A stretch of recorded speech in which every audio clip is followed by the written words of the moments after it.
The Royal Commission has now resumed. Please be seated. Ms Hogan-Doran, good morning. Sorry, good afternoon. Missed that bit. Yeah. Good afternoon, Chair. Good afternoon, Commissioners. This is the adjourned portion of Friday's hearings of the States and Territories evidence concerning recovery. Just by way of update, I've had confirmed that the video of the morning session of the examination of the Victorian witness is now on the website. It is in the web stream page, the Law and Order web stream page, and so Friday's videos have been divided into part 1, 2, 3. Eventually all those videos will be loaded into the main site under hearing block 2. Okay, thanks for that. I call Ms Prendergast, the Executive Director of Disaster Recovery Resilience New South Wales, and Mr Chris Presland, Director, Natural Disaster Expenditure and Governance Resilience New South Wales, and the Office of Emergency Management. Ms Prendergast and Mr Presland, thank you for joining us this afternoon. Also appreciate your flexibility on some of the technical issues we're running on Friday. Good to have you. Sorry about that. I was on mute again. So one of those afternoons. Welcome to you both. Thank you for the flexibility you showed. We appreciate you spending the time here with us this afternoon. Sorry, Chair, I should have picked that up. Both witnesses will affirm. Ms Prendergast, do you solemnly and sincerely declare and affirm that the evidence you shall give will be the truth, the whole truth, and nothing but the truth? I do. Thank you. Mr Presland, do you solemnly and sincerely declare and affirm that the evidence you shall give will be the truth, the whole truth, and nothing but the truth? I do. Thank you.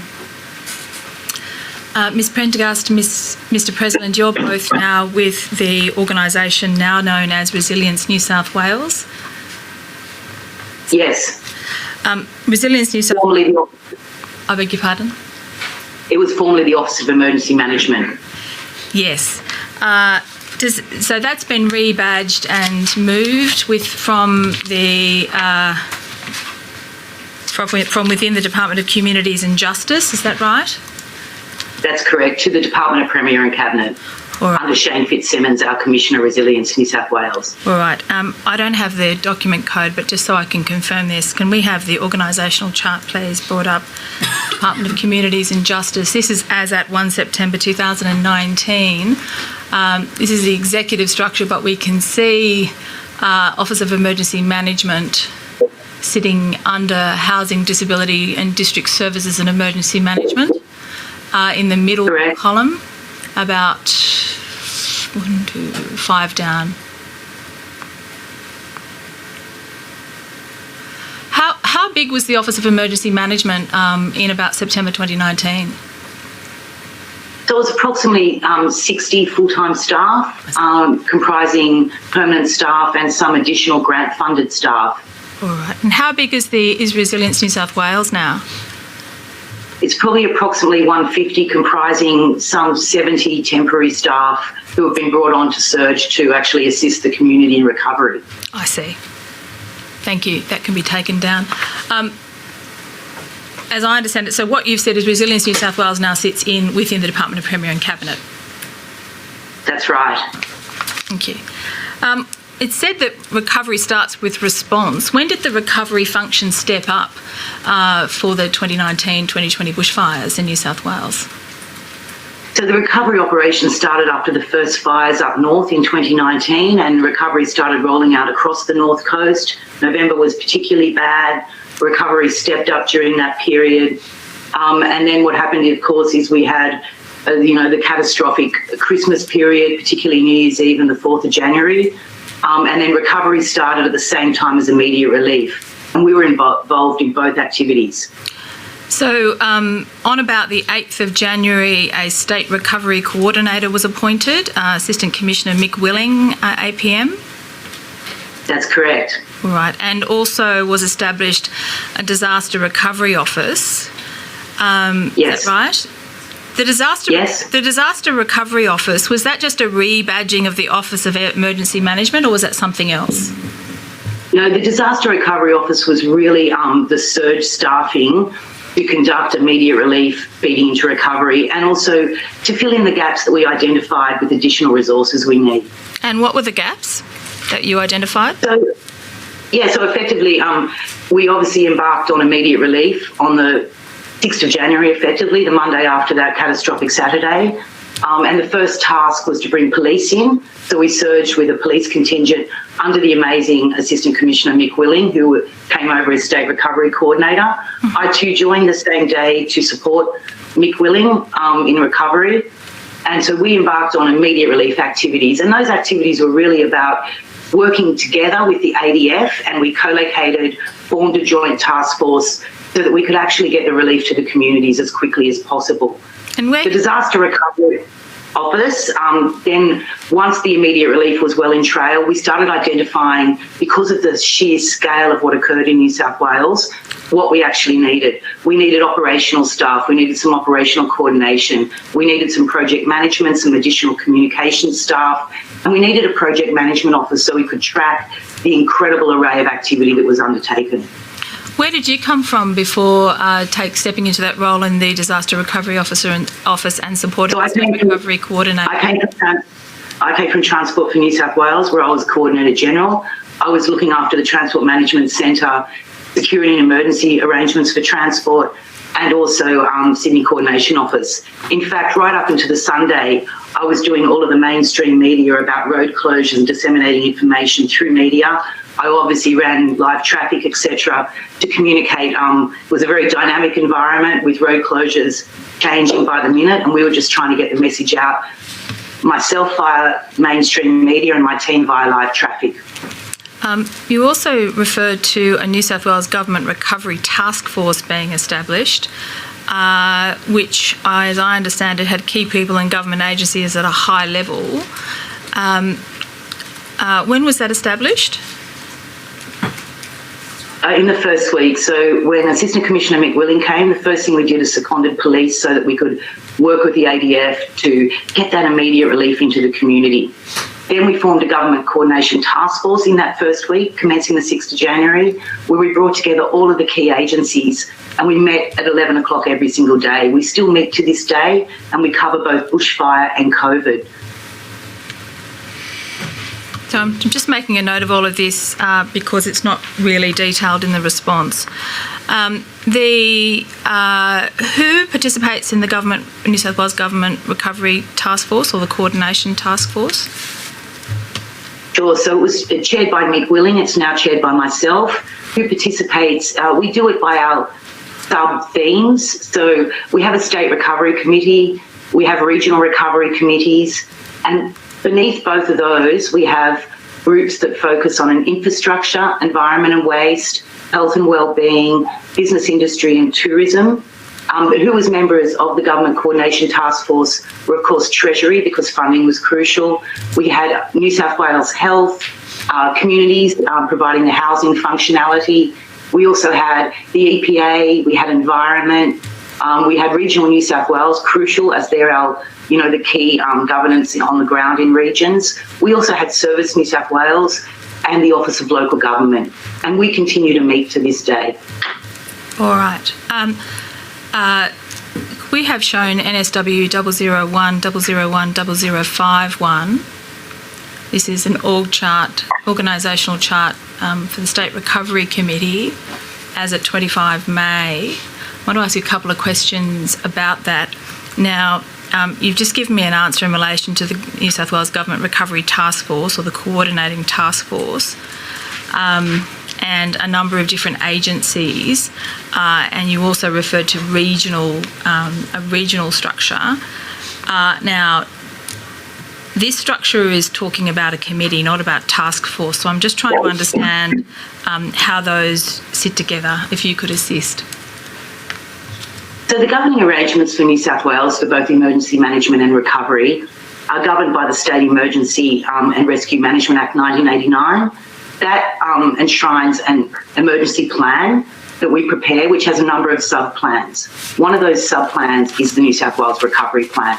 Within that plan, we have a broad framework, as shown here, that can be tailored to an event, depending on locality, scale, size, or type. With this event, it was so extreme in New South Wales. 80% of the impact in Australia was in New South Wales, 5.5 million hectares burnt, 2,476 houses lost.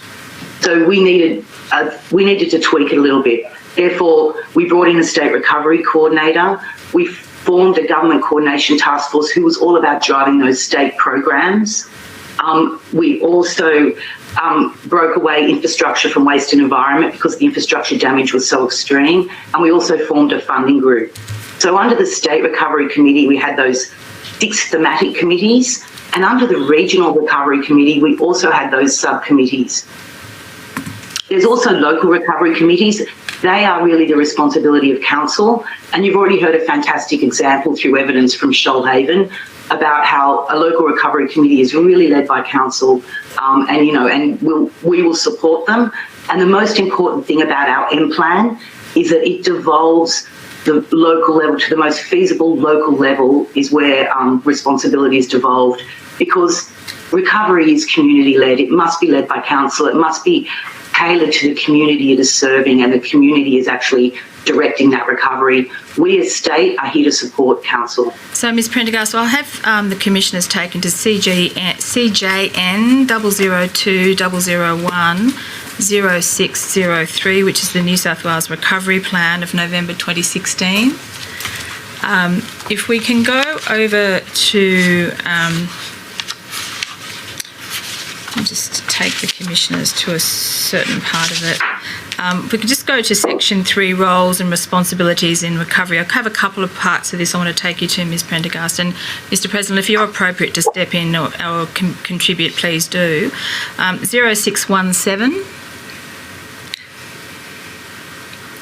Has this document been updated since November 2016, noting that it's referring there to the Department of Justice and Office of Emergency Management as being responsible? I'm not aware of. No, but the framework is flexible enough for us to adapt it, but we will be updating it after this event with our learnings. All right. Now, if we can go over to the 0627, the commissioners will see activation of recovery operations management framework.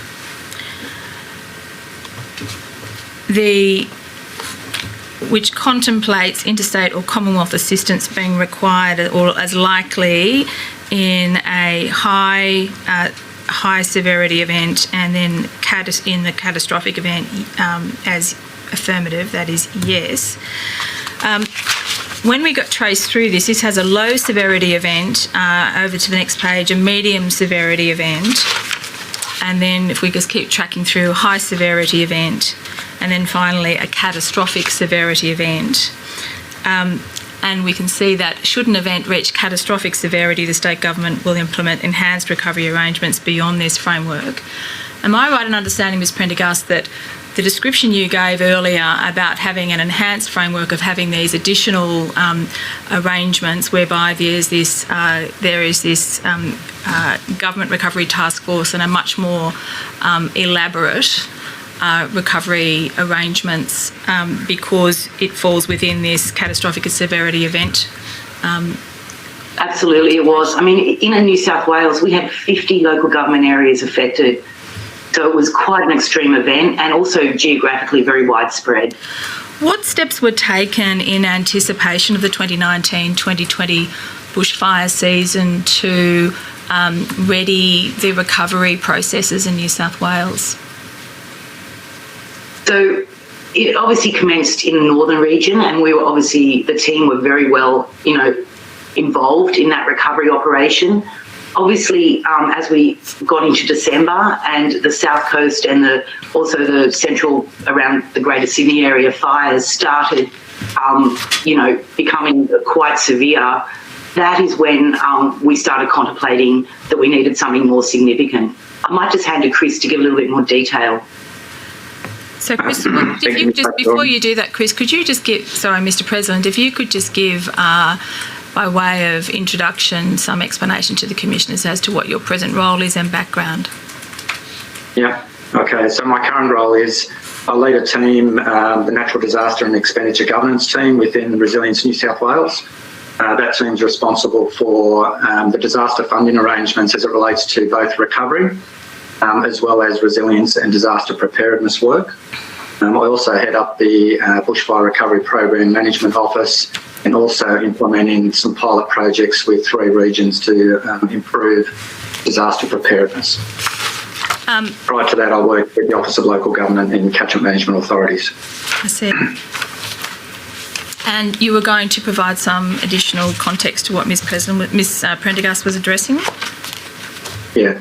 I guess in terms of supporting, building the capability around recovery ahead of the fire season, we've been working since the recent fires in recent years, including Sir Ivan and Tathra, to gather some lessons learnt around some of the models that actually worked around building, supporting people recover and build their resilience going forward, and importantly, the role of local government. So it initiated a number of pilot projects and new models that we've been implementing through this recovery operation. Some of those pilot programs have been involved. Just a moment, Mr. President. The pilot projects, is that Get Ready New South Wales or a pilot, or are they different pilots? We've had a number of different pilots over the last 2 years. So Get Ready is one of those programs. We've built supported recovery planning in a select group of councils.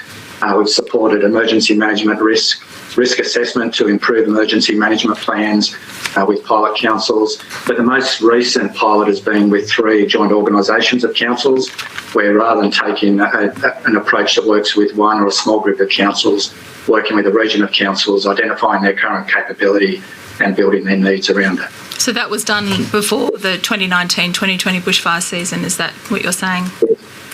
We've been negotiating that with those 3 regions through last calendar year, and the people actually hit the ground, 3 staff actually hit the ground in those joint organisations during January and February.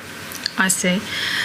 If we could go to CJN 003 001 0001, this is the response to the Department of Communities and Justice Office of Emergency Management to a notice to give by the Royal Commission from a little while ago. If we could go to 0003, are either of you in a position to assist the Commission to understand the extent to which exercise Deerubin, which was conducted in June and July 2019, covered recovery functions? It's in the second Yes, I can speak to that one. Thank you. Under the State Emergency Management Committee, there's been a commitment to undertake an annual exercise of a catastrophic event. Right. In 2019, that event was Exercise Deerubin, which related to major flooding in the Hawkesbury Nepean Valley. So there were 3 components to the exercise. Firstly was the immediate response, so led by State Emergency Service, so a whole exercise in around the response. The second part was the setting up of a mass evacuation centre at Kudos Stadium at Homebush, led by the then Office of Emergency Management, now Resilience New South Wales welfare function. And then lastly, there was a recovery focus and identifying what the recovery needs would be for those communities recovering from flood. And is this documented in a after-action review or a report or evaluation of this exercise? There are reports that capture the key lessons from that exercise. All right. And are you able to speak to those key lessons or give some insights to the commissioners as to what those key lessons were? Look, not in a level of detail. It's certainly not an area that I was across the full breadth of the recovery actions, but certainly on the funding arrangement side. Right. I was involved in looking at what are some of the next steps in terms of building funding governance models for catastrophic events. All right. Can you assist on that matter? Certainly, we'd identified a need to start planning for what a funding governance arrangement that involved, I guess, in a lot more detail with New South Wales Treasury and the Commonwealth to actually be able to stand up and make decisions around activating funding assistance quickly. and probably quicker than it has in the past. And what's the status of that progress, of that implementation of that learning? So we've been implementing those learnings as we've gone through this disaster event. So as Mark said, the first fires hit northern New South Wales in late August, and they gradually escalated through October, November, December, and then through that early period in January. So we've been focused on, I guess, the recovery effort from September. Did the New South Wales Office of Emergency Management participate in any other kind of scenario exercise but this time one that involved bushfires? We participated in 2 different exercises last year with Victoria. They were cross-border exercises. One was about an incident on a bridge in Mildura. That was a desktop. And then there was a field with a field exercise with an evacuation event at Albury. And that involved all the New South Wales and Victoria emergency agencies and recovery staff in preparation. And if I may add as well, so in terms of the State Emergency Management Committee's priorities, in 2020 we were going to exercise a catastrophic bushfire event, and we've been working with Royal Fire Service to start the planning for that event, which would have seen major bushfires sweeping through the Blue Mountains, plus a couple of areas at the same time. And we actually feel like we now have had a major practice event, although it was for real. And so we have a lot of learnings. We're doing lessons learned, after action reviews, and we've learned a lot through this particular season, because in New South Wales, it was drought as the base, bushfire, we had a storm event in February, and now we have COVID. Yes. So we feel we've run the full gamut.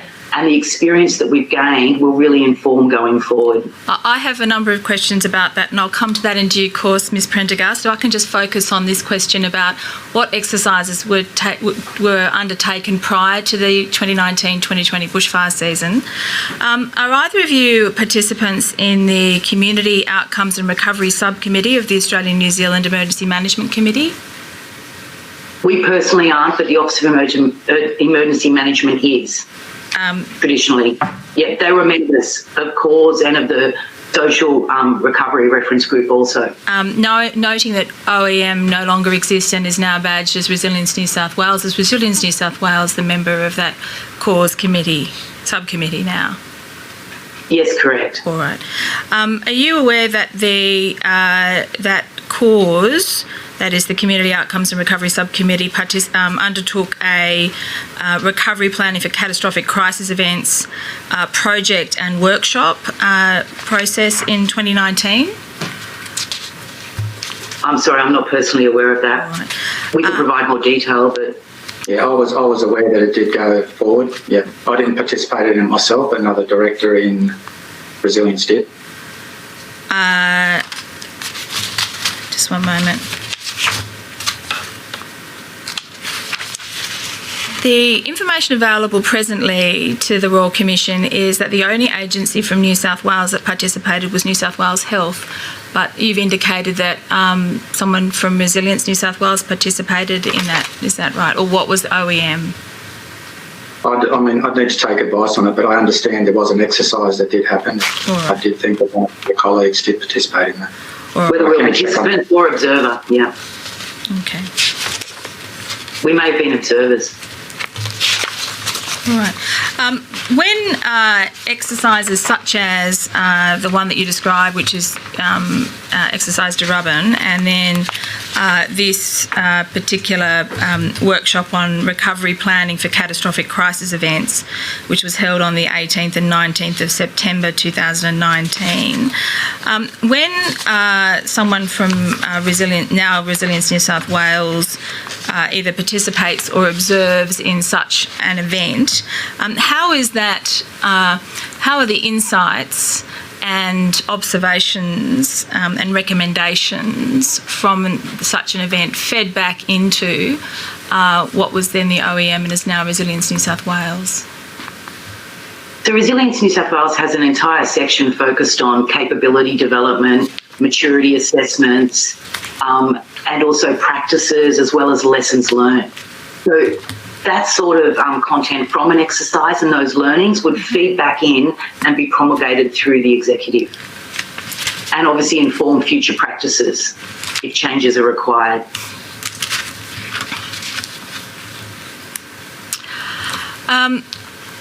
If we could go back to the State of New South Wales's response, which is NSW 001 001 0001, and go to the bottom of page 0005 and over to 0006. Question 7 asked the State of New South Wales to describe how the State of New South Wales has monitored and evaluated recovery programs, for example, through the Monitoring and Evaluation Framework for Disaster Recovery Programs, and to annex key documents recording such evaluation. In the course of the response to that, no documents were actually annexed, but one thing that is referred to is the Draft State Bushfire Recovery Plan.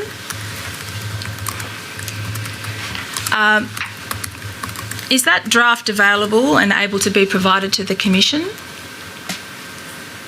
Yes, we're in the final stages of completing that plan. Yes. When will that be finalised? The State Recovery Committee will be endorsing that plan this month. This month, I see. Is there a reason it hasn't been done any sooner? It's been a product that's we've been working up for the last few months, and as we've moved from that early relief and delivering the early recovery measures, the focus has gone to looking at the longer term recovery and the priority actions that we need to deliver.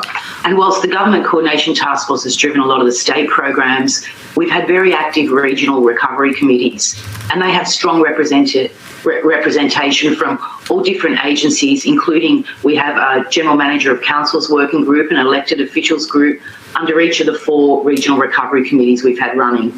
And the regional recovery committees themselves have actually worked up action plans that have fed up into the state recovery plan. So we made sure that those two dovetailed and we're on the same page. So just focusing on the Draft State Bushfire Recovery Plan, and we'll put those other plans to one side. When was the Draft State Bushfire Recovery Plan initiated? Work would have happened, I couldn't give an exact month, but would have started around that March period, the early thinking around it. All right. Obviously, we don't have a copy of it, and it wasn't annexed to the response.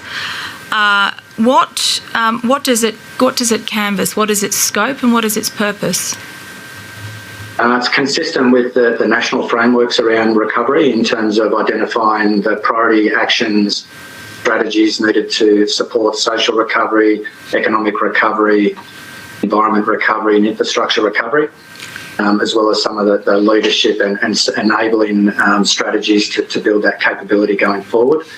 So it does help us. The longer term recovery starts to shift to a more resilience and preparedness focus. So there's a range of activities and investments that are proposed to support that longer term recovery and building disaster preparedness going forward. And I may add, this is actually the first time we've prepared a state recovery plan, and that's because of the extent of the destruction in New South Wales. Usually it's a regional or a local plan.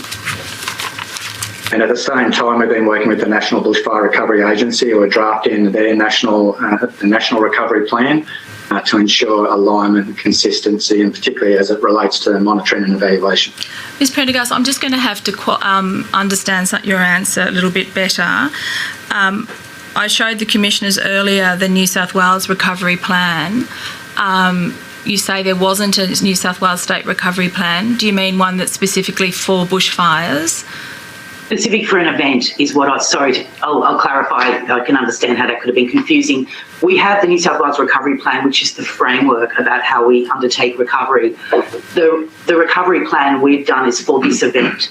So it's actually detailing the actions and the priorities and the specifics around the Black Summer. Had there been any, noting what you say, that the New South Wales Recovery Plan is really a framework document, and then what you're saying is the plan that sits underneath it is this draft bushfire recovery plan. Is that the right, putting the words to how they're described, their functions is that this is subsidiary to the overarching existing framework document? Correct. This is the recovery plan for this bushfire event. For this bushfire event, I see. Correct. Had there been any proposal or recommendation after the evaluations of the state's response to the Tathra fires and the fires that had been prior to the 2019-2020 bushfire season that there was a need or an advantage in developing a bushfire recovery plan? But I think the depends on the scale of events. Small scale events will see local recovery plans put in place. Regional scale events will see regional scale recovery plans. Events of this scale, obviously, we've seen a state recovery plan and now national being prepared. I note the focus on bushfires. Is there any plan or any proposal to develop recovery plans for other hazards, for example, from flooding? So our emergency plan here in New South Wales is an all hazards approach. So, and even the recovery plan that sits under it is about, regardless of what the event is, a flood, a storm, a bushfire, or indeed today a pandemic. The framework of the recovery plan stands, and what we do is tailor it to the specific event. Is it one local government area? Is it 5? Is it 50, as in the case of this summer? And we tailor it accordingly. And so the plans we're talking about, you're spot on. It's about the recovery plan that we're about to table with our State Recovery Committee is actually the plan that is about this summer, about the bushfires that occurred. So it's a plan for what's already happened? And it's still happening. Recovery is a 3-year task, and we are 6 months in, and we're here for the long haul. Our communities have suffered, and we need to be with them for the next 3 years and supporting councils. So, understanding the scale that New South Wales has faced, if we could go to question 4 on page 4, which is you were asked to describe the recovery resource sharing arrangements between the State of New South Wales and other states and territories and or the Commonwealth, and including examples of their use. In the first paragraph, you deal with the ANZ EMC Community Outcomes Recovery Subcommittee, which I've already raised one matter with you. When you're referring there to interjurisdictional arrangements and guidelines, are you able to assist the Commissioners as to what specifically you're referring to? Absolutely. So under the Social Recovery Reference Group, there are guidelines that have been produced, which really sets the administrative arrangements of if we were to, send staff or receive staff from other jurisdictions because of the scale of the disaster. So those guidelines, give the outline, and then there's a specific MOU that you can actually draft if you are taking up the offer of interjurisdictional assistance. And there's different ways to call it up. In a probably a multi-state event, and if you needed assistance, you would probably call the chair and request it via the chair of the Social Recovery Reference Group. If not, it actually allows for ad hoc arrangements. We provided staff to Queensland for Cyclone Yahtzee, and I've got to say that the fraternity across emergency management recovery is very close. We work very closely together, and in fact, the National Bushfire Recovery Agency has even brought us even closer on a regular basis. We would be there if any of our neighbours required assistance. We would be there for them in a flash. In New South Wales, we call up a few extra resources ourselves, police, and we also have what we call an alumni.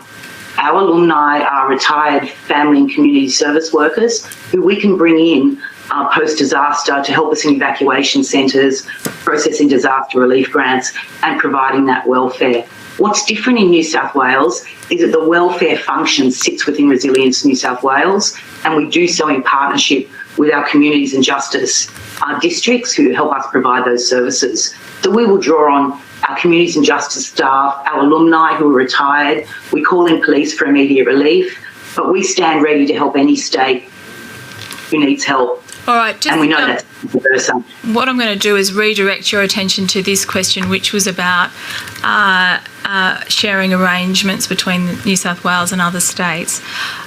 You say that these arrangements have been used in previous events such as Cyclone Yasi, and the example, the detail you provided to the Commission was that it was New South Wales provided assistance to Queensland.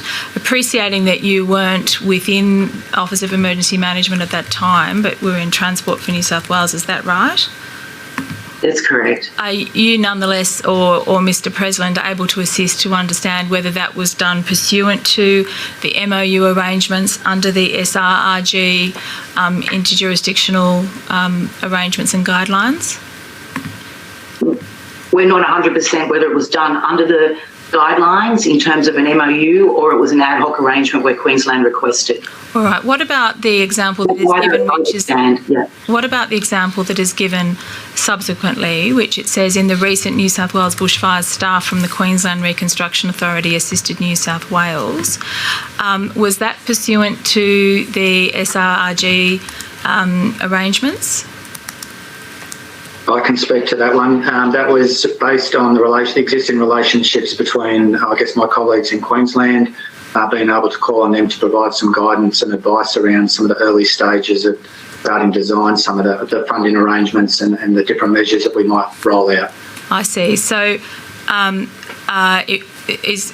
it wasn't pursuant to the SRRG arrangements. It was pursuant to the existing bilateral relationship between what you and your office and relevant officers in QRA.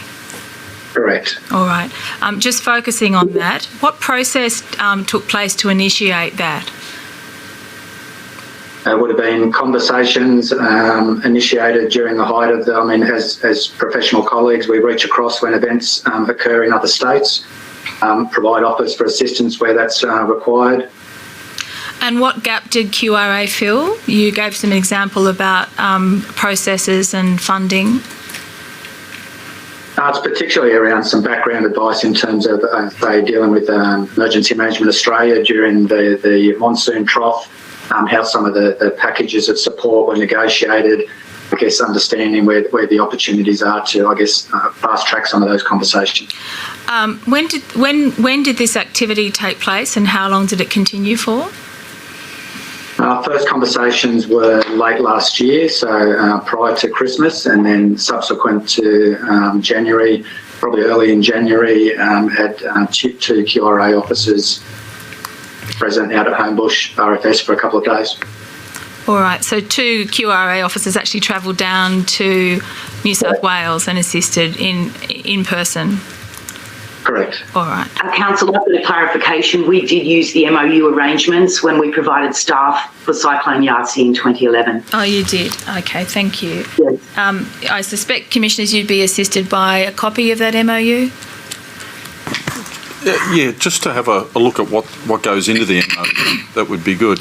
And Ms Prendergast, the reason we're asking you the question, actually, you both are the first ones that can give us any recent detail on SRRG out of anyone we've talked to in the last 5 days, so we appreciate that. I'd like to add Yes. one thing. The other thing that we're really focused on is interjurisdictional assistance. We're fairly confident we can secure via the MOU or our relationships. We're really interested in about streamlining and a more efficient and contemporary approach to calling up national resources such as ADF. All right, So Ms Prendergast, we'll come to that in a moment. It would be very helpful to the Commissioners if you assisted them by answering the questions on the topic that we're on at the time. We've got plenty of time to come to a number of other topics. Okay. The question we're focusing on now is the cause arrangements and the assistance in recovery. In relation to the assistance with recovery, the 2 QRA officers, am I right in understanding that they did not participate pursuant to an MOU or pursuant to any other, pursuant to that? Is that right? You're agreeing with me, Mr President? I agree. Yeah, Right. correct. Did New South Wales initiate any assistance under any requests for assistance for its recovery efforts to other states or territories during the 2019-2020 bushfires pursuant to the SRRG arrangements? No, we didn't, and that's because all of our neighbours were quite busy. Victoria, Queensland and ACT and South Australia were fully occupied with the same disaster. And as I said, we did something differently this time and called in police and called in our alumni and called in other public servants from across the public sector in New South Wales. Were those steps taken after an assessment had been made that there would not be resources available in other states and territories? The assessment was made really on the 6th of January, insofar as we knew, and we'd already been in dialogue with other states, they were all consumed with the same disaster. So we knew that we needed to beef up our resources. So we reached in and grabbed them from police, from our public sector, and also from our alumni, just because the scale of the event warranted that much resource. All right. I may have to jump around a little bit. If we could go to CJN 003 actually, I'm leaving that topic, Chair. Is there any other questions? No, that's okay. No, thank you. CJN 003 001, and if we could go to 0003, this is the other. These are the two main responses operators. So I'll go back and forward between them. And which was the page we were at before. Question 3. You're asked to describe the department's experience of how emergency response plans, including emergency response management frameworks, were implemented in the 2019-2020 bushfire season and identify any areas of improvement. Now, this is talking about after-action reviews of the local emergency management committees and debriefs. It's not specifically with reference to recovery, but accepting that at least the initial relief does tend to blend or merge into recovery efforts. Ms Prendergast, is this something that's taking place with respect to recovery arrangements as well? Absolutely, and you're right, immediate relief blends into recovery, and even in New South Wales at this point, for the first 6 weeks we were still in response mode. We still had active fires whilst we were doing that immediate relief in the affected communities and really ramping up our recovery. So the local emergency management committees and the regional emergency management committees have undertaken their after-action reviews. We are currently doing this for recovery, and we're actually undertaking a really broad-scale lessons learnt process across New South Wales. And many agencies of the government agencies have already conducted their after-action reviews or lessons learnt, which is feeding into our broader lessons learnt process, and that's occurring right now. So have the debrief, just so I can understand what you've said, have the debriefs and after-action reviews by the local committees have been undertaken now and completed? My understanding is most of them are complete and are feeding up into the broader emergency response. All right. After-action review. All right. And what is the status of the reviews or evaluation work that's being done at the State Recovery Committee level? Yeah, so the after-action reviews for the recovery field staff are occurring as we speak, insofar as surveys, etc., are underway now. We've engaged McKinsey to do a major lessons learned exercise, and we happen to have a workshop this week, pull it all together. We've learned a lot through this season, and we really wanted to inform our future plans. Is there a reason why it hasn't been done until this week and not done, for example, a month ago or 2 months ago, or certainly within sufficient time that the Commission would be able to have access to that material for the purposes of these examinations? That's a fair question. We've actually been talking about our lessons learned since March and building them into our structures and actions and priorities. So we've actually been using the lessons that we've learned live to finesse, but it's really important to note that we're very much in recovery still. We've also had the COVID overlay where we do the welfare. So we are still very much in recovery, and we have been learning the lessons as we go. When were McKinsey's retained? Possibly May, I think, from recollection. And what status is their review? When is it due to report? So it's due to report in August.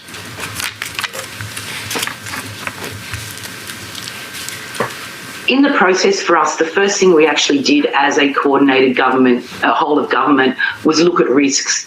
So the first piece of work we did was actually a risk analysis, which actually brought in some of the lessons learned, but most importantly, it was to inform the actions and the priorities that we were taking. And we have used those lessons to finesse as we go, but we are now just documenting.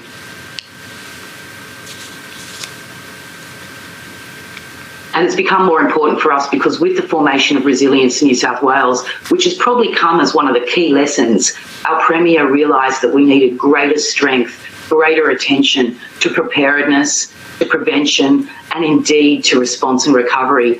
Hence the appointment of our new Commissioner, Shane Fitzsimmons. Just a moment, Ms Prendergast, how does Resilience New South Wales differ to the Office of Emergency Management other than in name? So we only formed on the 1st of May. So at this point, Resilience New South Wales has absorbed the Office of Emergency Management. But what we're now doing is using the lessons from this season to actually look at our future strategic directions and our future structure.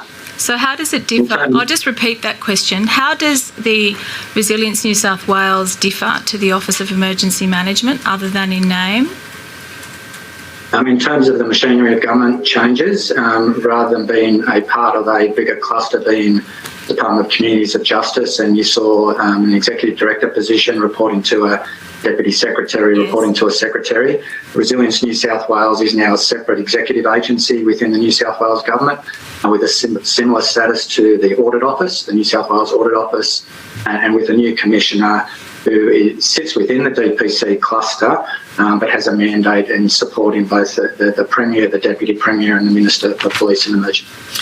When the Assistant Police Commissioner, Commissioner Willing, finished his role on the 1st of May, was there a formal evaluation done by him of the activities that had been undertaken by him during the course of his leadership?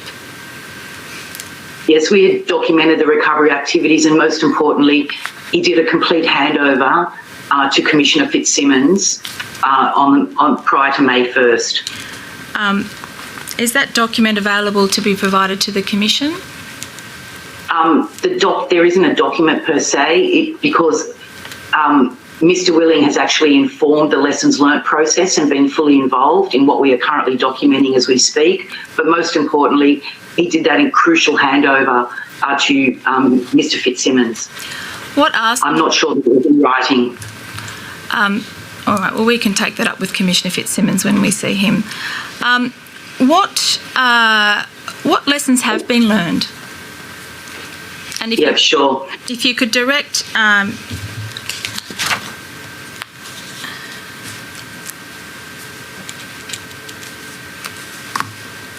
think you've told me something already in relation to the plan and in relation to... Actually, I think that question's probably a bit unfair. I might take it in topics. Let me just check.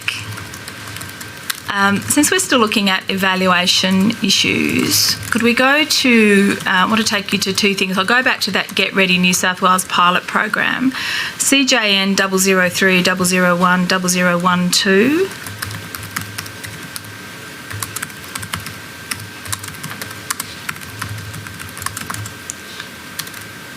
Question, I can't actually see from here.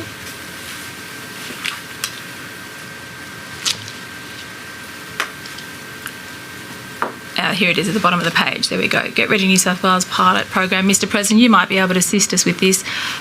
Describe the findings of the OEM-administered Get Ready New South Wales pilot program with respect to improving community accessibility to natural disaster risk mitigation information and... So the next page... Forward up. There we go. And strategies. In your response, consider the effect of the Get Ready New South Wales pilot program on community preparedness for the 2019-2020 bushfire season. It indicates that Get Ready program was part of the preparedness work that was done in the lead up to the 2019-2020 bushfire season. And it's a multi-year research project investigating community-led approaches to disaster preparedness. and the research findings are expected to be finalised. To what extent has there been any evaluation of that pilot done to date? The evaluation's underway, but Get Ready is really a communication program to work with local councils, and it actually picks up the key messages for individuals, small business, the enablers for council, really about knowing their risk, planning for what they'll do, getting their business and home ready, being aware and looking out for each other. So it's a broad-scale communication campaign leading to preparedness. All right. The other question, if we can go back to NSW 001 at 0034, which is question 47. Just to assist you, Mr. Prendergast, what I'm doing is going through the parts of the response which identifies that there are evaluations or reviews taking place, but which are not yet reported to you or available, therefore, to the Royal Commission for consideration. Again here, so the question here was question 47, describe what, if any, data or information recording the status of the State of New South Wales recovery environment in the context of natural disasters would benefit from sharing arrangements and or standardisation. It says here, New South Wales is currently undertaking a lessons management process to capture key learnings from the bushfire recovery effort and identify opportunities for improvement ahead of the next fire seasons. Now, that lessons management process, first question, the lessons management process, is this the one that McKinsey's is leading? That's different. So you should do it. Sorry, I may not have explained it very well. So effectively, the local groups and, particular portfolio disciplines such as our recovery field services are doing their after-action reviews. We have McKinsey looking at a whole of government lessons learned. What our capability area is now doing is drawing the lessons learned from across response, from preparedness, response and recovery. So they are drawing through all the learnings through all the combat agencies, all the different functional areas involved to give a really holistic view of what lessons did we learn from this season across the entire spectrum of the disaster. And whereas our McKinsey work is just recovery. Whereas the what, sorry? The McKinsey work is purely recovery. I see. The McKinsey's work is purely recovery. Correct, yeah. I see. A little bit of immediate relief, but mostly recovery. I see. And is the McKinsey's evaluation work that is being done, is that being done in the model of an external assurance process? That is like, for example, the Inspector General of Emergency Management in Queensland has undertaken with respect to the recovery governance function under the Queensland arrangements? It's using the lessons management framework that we've developed and that we utilise here in New South Wales. In terms of monitoring and evaluation, do you want to add something, Chris? We can't comment on the work that's happening in Victoria, but certainly the McKinsey work involves a series of interviews with key stakeholders, both within state government plus also Commonwealth and local government to draw out some of those lessons.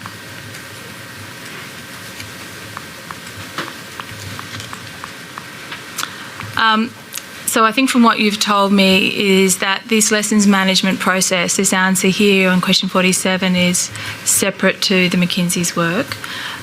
It says one of the key themes is data systems and processes. Specific recommendations to improve data sharing and or standardisation will be available at the conclusion of this process. When is that process anticipated to conclude?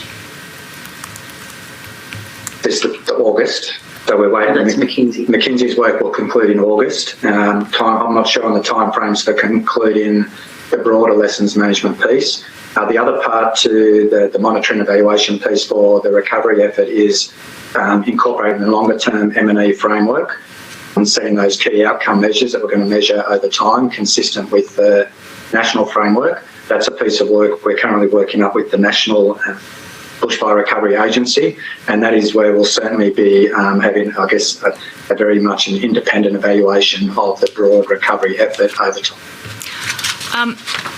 I may be in error, and I'm sure I'll be assisted either by you or by representatives. I can't identify any evaluation or lessons management effort that has concluded and has been advised to the Royal Commission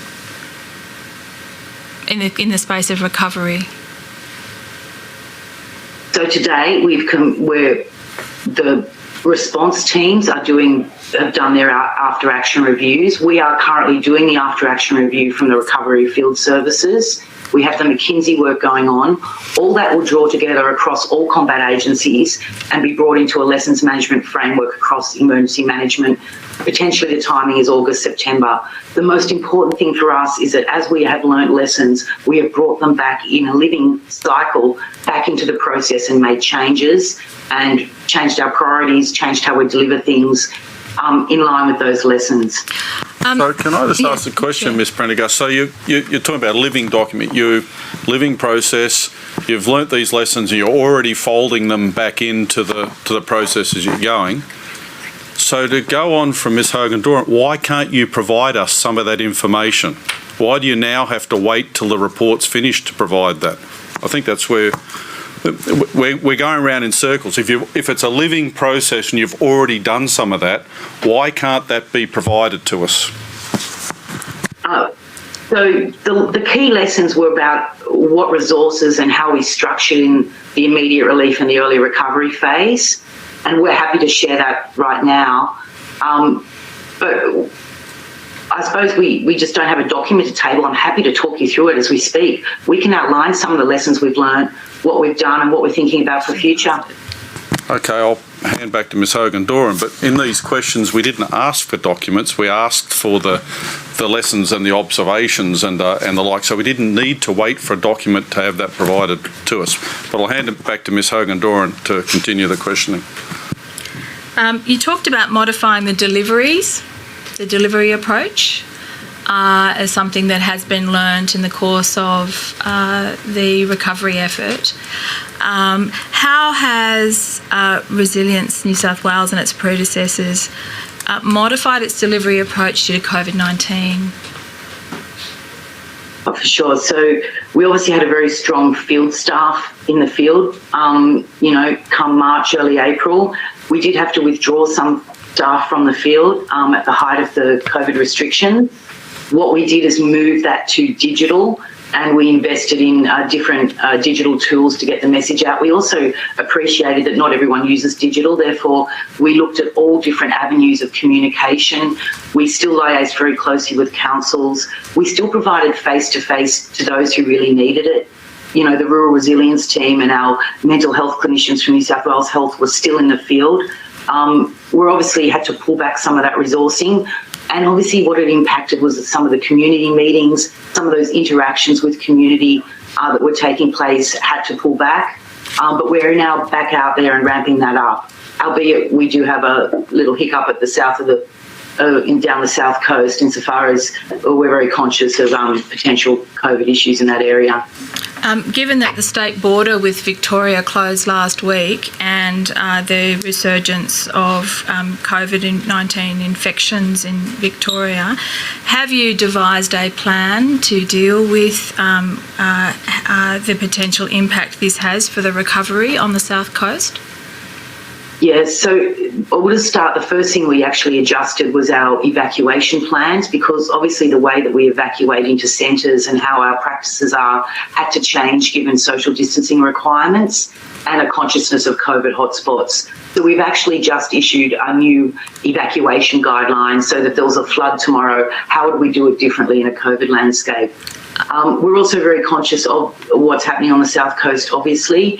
We are still out there providing those recovery services. We're obviously today, we've been out on radio this morning telling people to come forward for emergency accommodation if they find themselves in makeshift accommodation, because we've got the East Coast low coming overnight.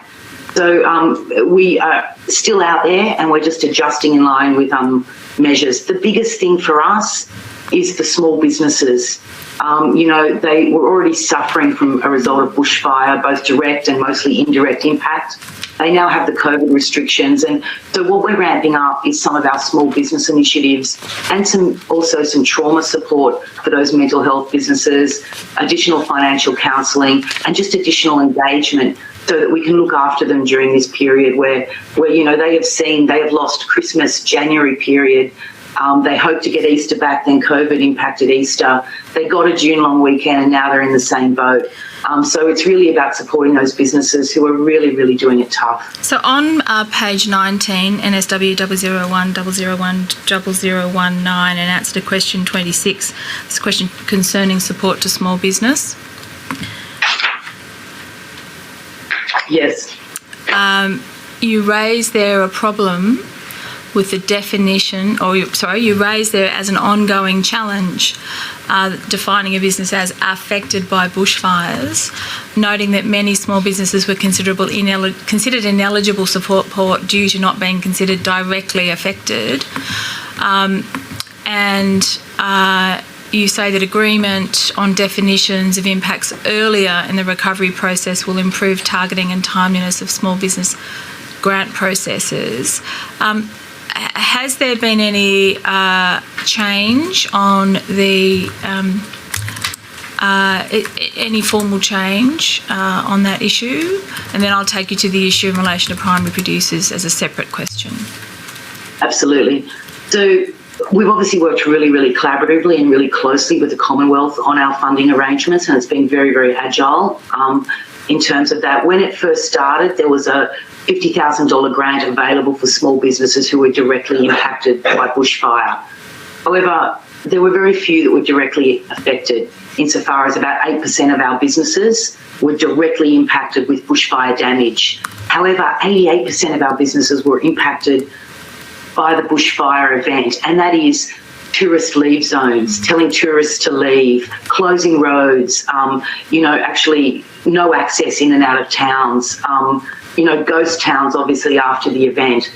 And so our State Recovery Coordinator, Mick Willing, worked really closely with the National Recovery Coordinator, Andrew Colvin, to raise New South Wales' concern that we had many small businesses who just weren't getting the help they needed and were doing it so tough.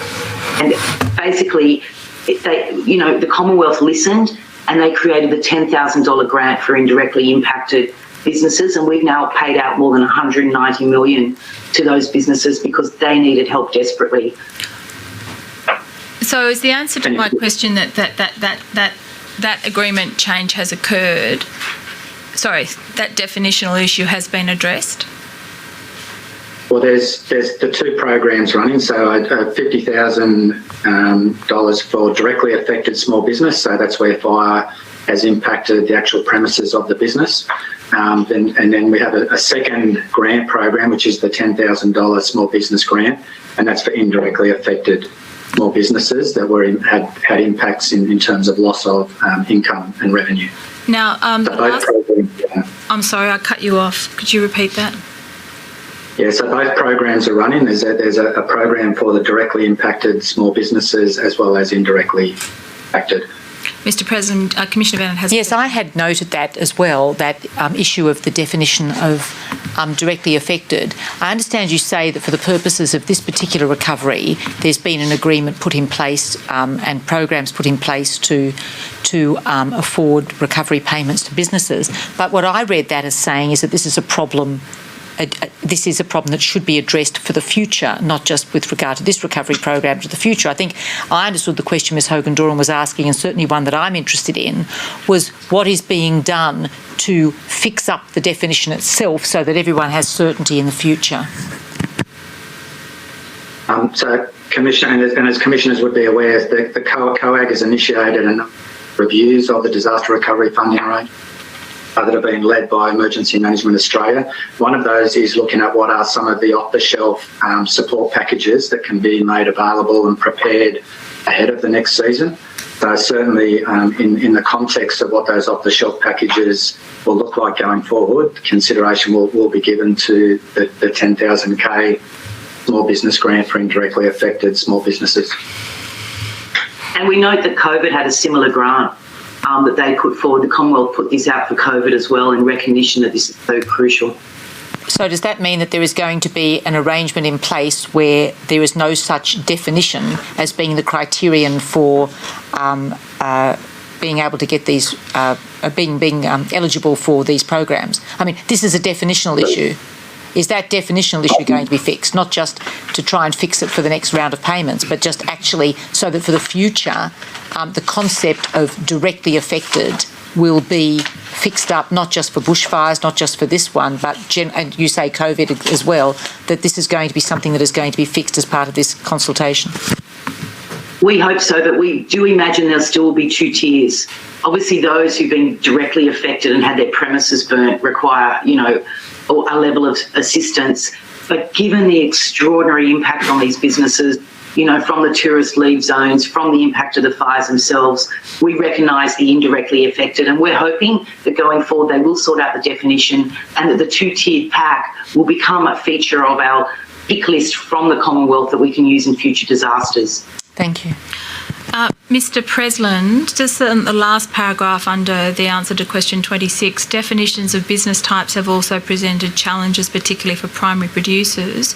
Agreement on definitions that recognise modern structures and income streams would address this. Could you just expand and amplify that proposal or improvement?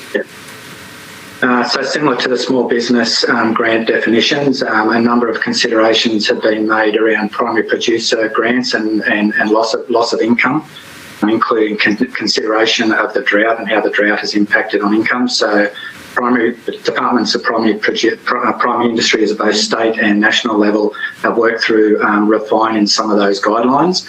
That has happened. What we've seen is a number of enterprises that might have shopfront sales or wineries that are both producing grapes plus also value adding to the product haven't necessarily had a neat fit in either program. We've tried to fix that in terms of some of the wineries where there's smoke taint.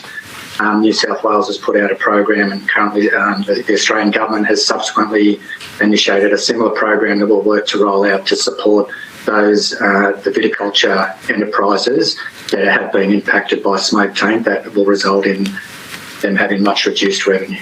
Have you collaborated at all? Sorry, Mr. President. Has New South Wales collaborated at all with, for example, South Australia, which had a viticulture industry that was significantly impacted by the 2019-2020 bushfires in addressing this issue? Yeah, so currently we're working with both state and Commonwealth to look at how the viticulture announcement was made by Prime Minister, 3 weeks ago now, will be rolled out consistently across states. All right.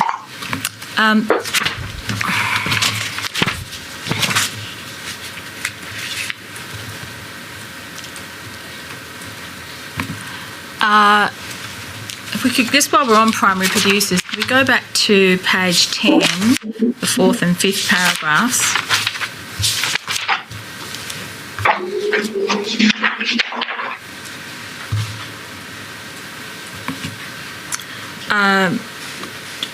The fourth paragraph, yes. So data regarding impacts to the built environment and commercial assets in primary industries following large-scale events is largely self-reported. Improved data collection processes would assist with more effectively and efficiently identifying the extent of asset impacts for primary industries.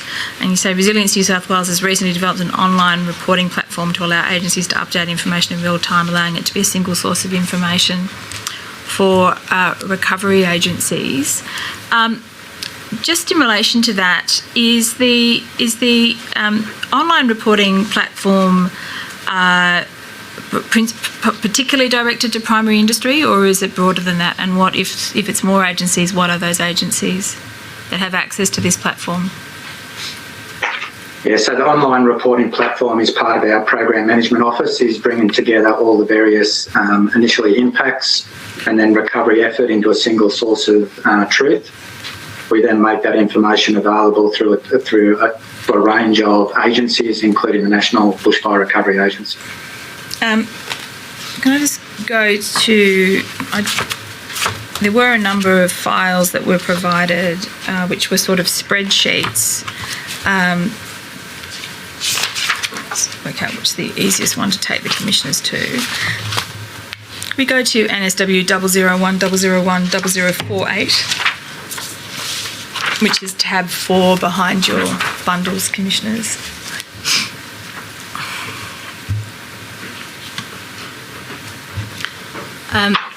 Now, I'm not going to ask you to try and read that, but essentially, if we could have focused the middle column, assets impacted.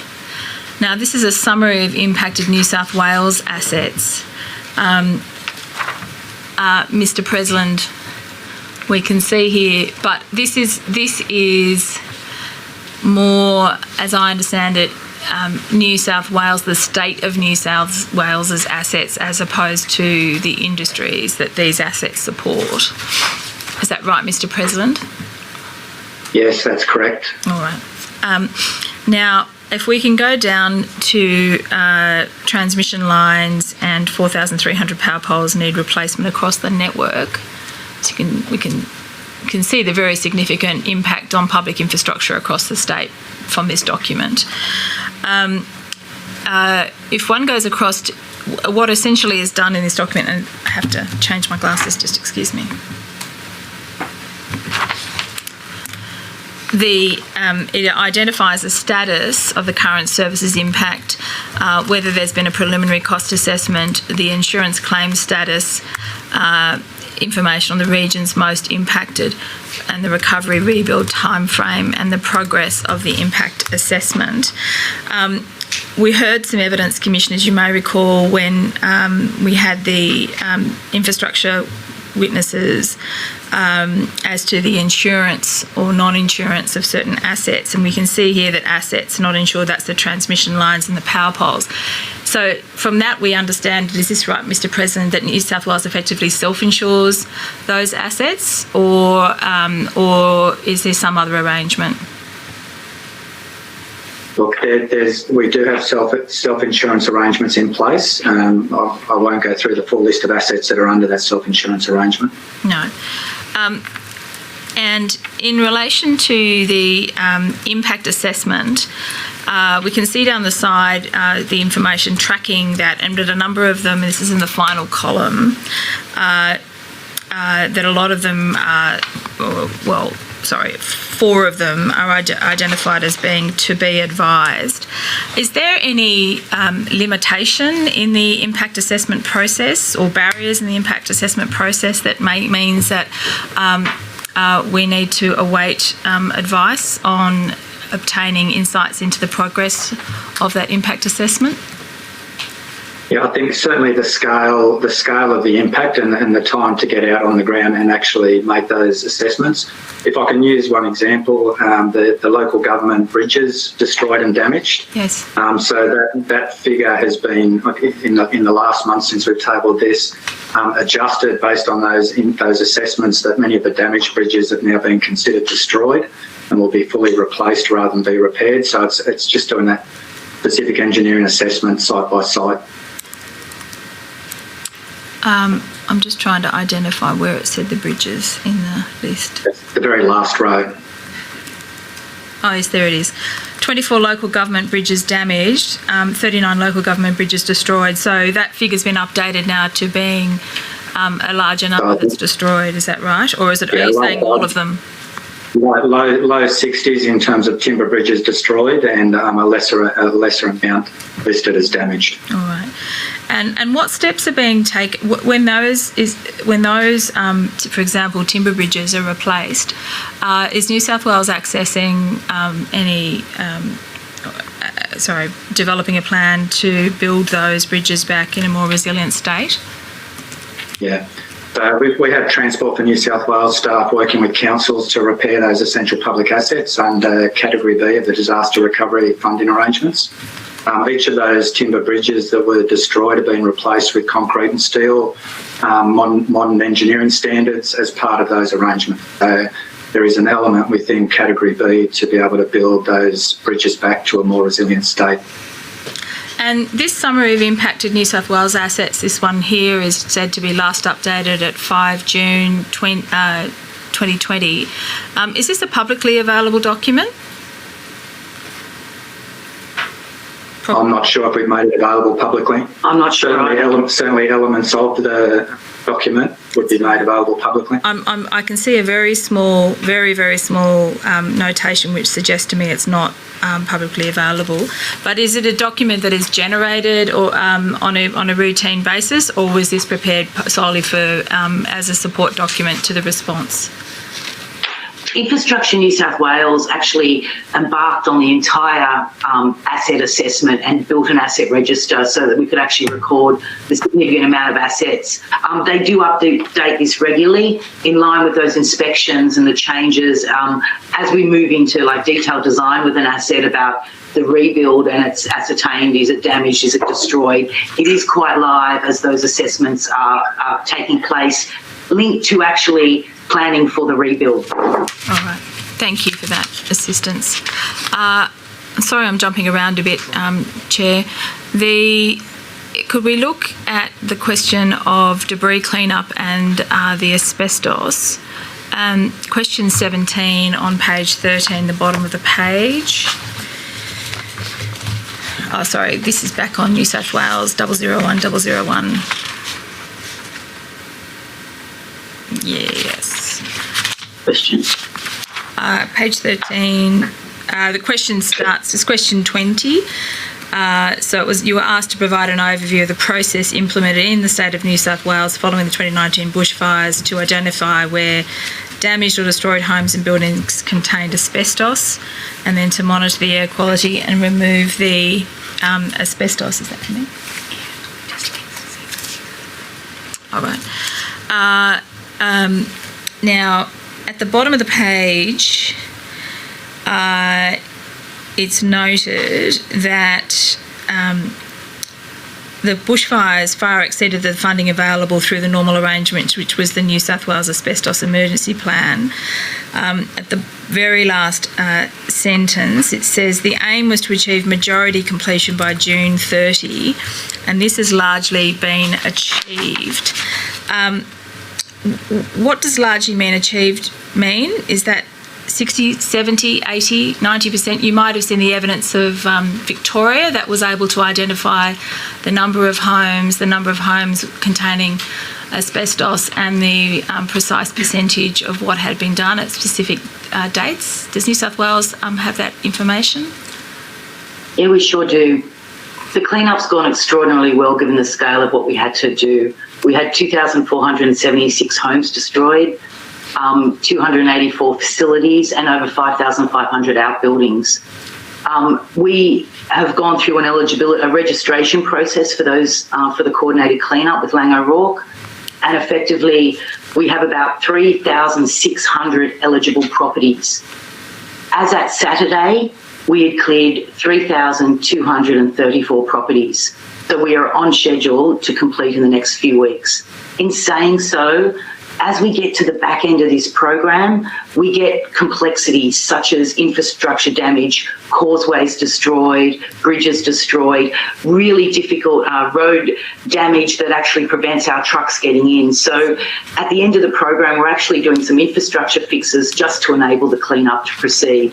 But as I said, out of about 3,600 eligible properties, we are now cleaned up 3,234. It may be, thank you for that updated information. If we could go over to the next page, I'll invite you to, if you're able to update this information. 6, the approximate percentage of homes and buildings damaged or destroyed during the 2019-2020 bushfires containing asbestos that had the asbestos removed from the site as at, and at 1 March 2020 it was 1.3%. At 1 June 2020 it was 47.3%, so less than half. We're now 13 July. What's the rate approximately now that have been removed? I'd have to come back on the specific asbestos question, but given we're over 90% in terms of overall completion, you could almost accord it, but we will provide you that detail. And as you're aware, we had some 44% of our properties were contained asbestos. So yes, that's why it was so crucial for us to get a centralised contractor and to do this for the community so that we minimise the safety risk of unsafe disposal. And to give some sense to the commissioners, I'm going to have two maps shown, which gives a really good insight into the scale of the recovery the debris cleanup that was required across the state. If we could first look at the northern part of the state, northern New South Wales, which is CJN 001 001 0014, commissioners, that's behind tab 9, which you should have.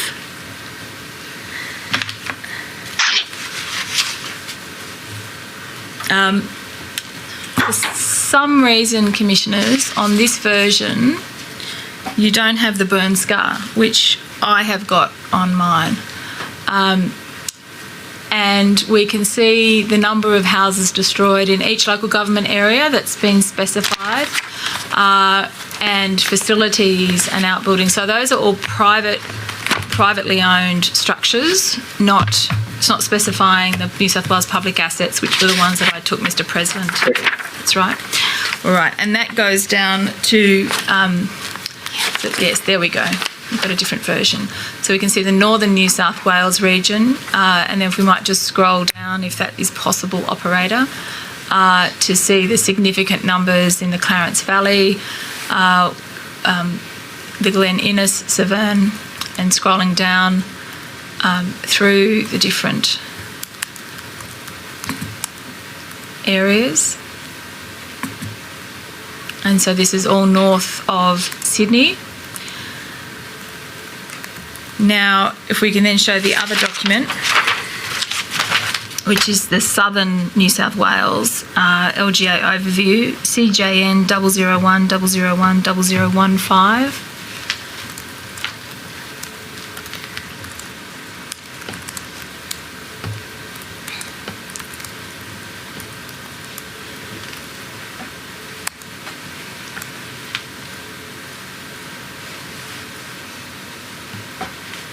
Do you need that again, operator? No? It's coming.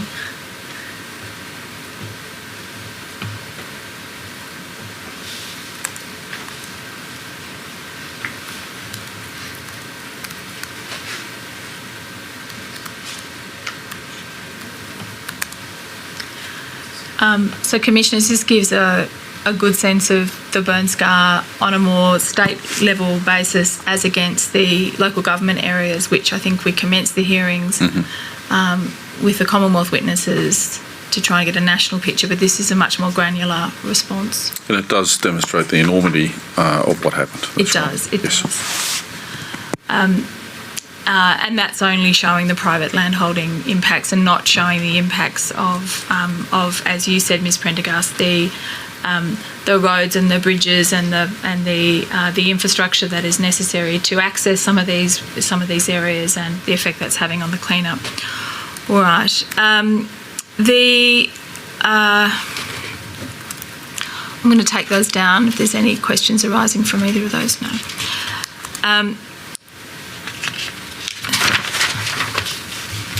I have a couple of small questions that are in the detail, but I need to take you to, given the nature of the responses. I'll try and do that as expeditiously as I can.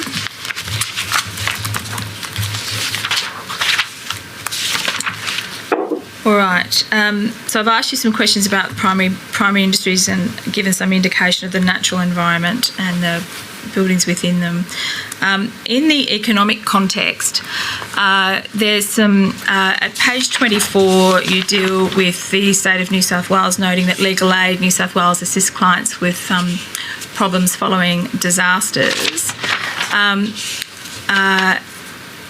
Question I have is, this is on 24, the bottom of the page, you identify a number of services that are made available and how much those were accessed and how much those addressed issues of need of members of the community.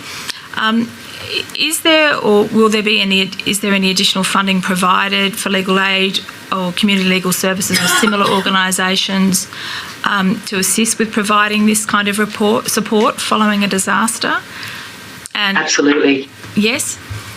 Yes, so we have two. So last week, our Deputy Premier and Attorney General announced $5 million for additional legal aid services, and $3 million of that was for individuals, and the other $2 million with balance was for small business and primary producers. And it was really to help them with, all of those details that they need to facilitate their paperwork, and their recovery, to provide them that additional legal assistance. Beyond legal assistance, we're actually rolling out what we call recovery support services via case management. So we're spending some $8 million, and we've engaged multiple providers to provide really one-on-one case management for people for the next 12 months. We learnt this from the 2013 Blue Mountains fire, when a group called Step Up in the Mountains provided this service for us. We've now got a multitude of providers, both from our own Rural Resilience Authority through to Bernardo's, Monaro Family Services, Gateway Family Services, and effectively they become a case manager for the most complex cases. We're doing an interesting piece of outreach right now where we're really trying to find people who've slipped through the gaps and where they're at, what they need.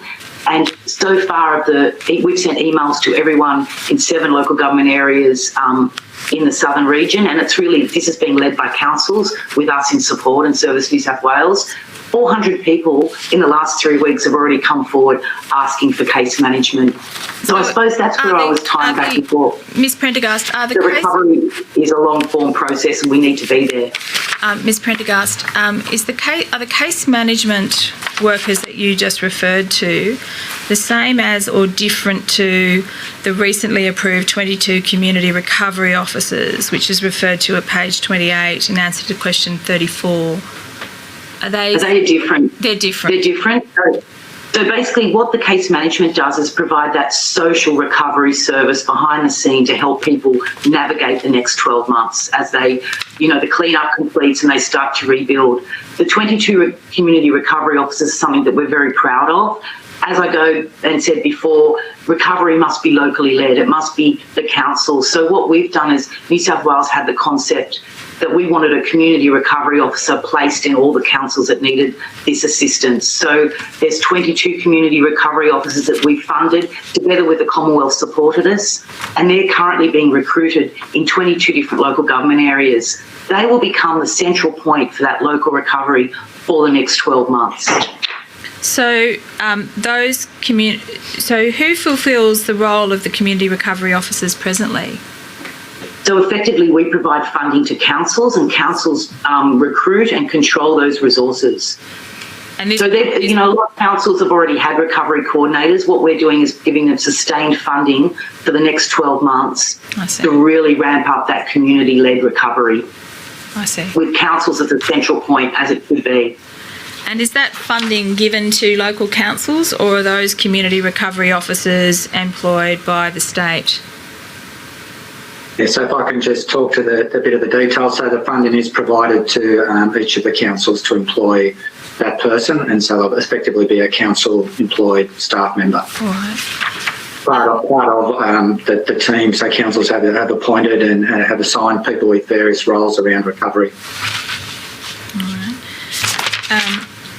I was asking questions about legal aid when we were diverted to this topic. I want to go back to the question that follows the legal aid one, which is in relation to the social environment and health information.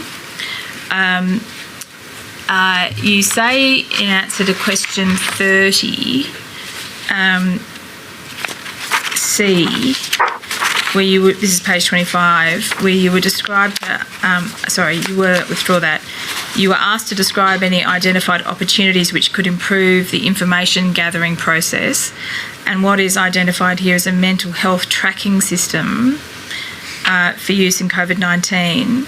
Now, what I understand you just told me, Ms Prendergast, is that the community recovery officers are for a longer term period, that there's also support being provided in relation to the case managers who will take on more complex cases, which I anticipate would include issues involving mental health issues.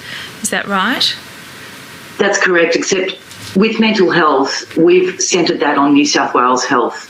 So when the disaster first occurred, and from early January after the catastrophic period of the New Year's Eve and the 4th, New South Wales Health actually sent 76 additional mental health and practical practitioners down to the South Coast to assist. They are now finalised recruitment of 34 bushfire mental health clinicians that will be there for the next 12 months. So if a case manager is looking after somebody and knows they need that mental health assistance or a trauma support, they will refer them to our bushfire mental health clinicians employed by New South Wales Health. The beauty of having New South Wales Health look after this mental health is that they then tap into all of the existing mechanisms. They're linked really closely to GPs. They can use the Commonwealth of Supported Headspace and other delivery agencies. We can utilise the entire spectrum of mental health provision, but centring on New South Wales Health as the centre point. I hope that answers it. I think you give there's some further details about that in part answer to question 30A. And I think in B you talk about recruiting 30 new specialist mental health bushfire recovery clinicians employed until June 2021 across 10 local health districts. To what extent are these bushfire recovery clinicians also supporting the COVID recovery, or is it captured? Are they capturing both those disaster impacts? So they were principally recruited to assist the bushfire impacted, community. However, in saying so, those in those bushfire impacted areas are now also affected by COVID. It's just made it a lot worse.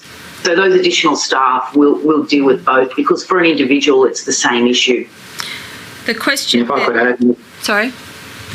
If I could add, Ms. Hogan-Doran, in a similar way, looking back to the impacts of drought. So when someone accesses one of our rural resilience case management workers in the context of bushfire impact, they may also be dealing with a range of drought impacts on their family situation. So once they're working through the cases, it's very hard to separate that. You've spoken about rural resilience.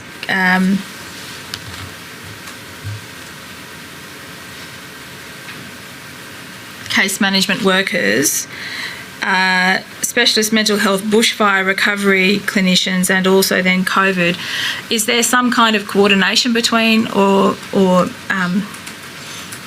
plan to avoid duplication or to find some kind of synergies in this rollout of mental health support?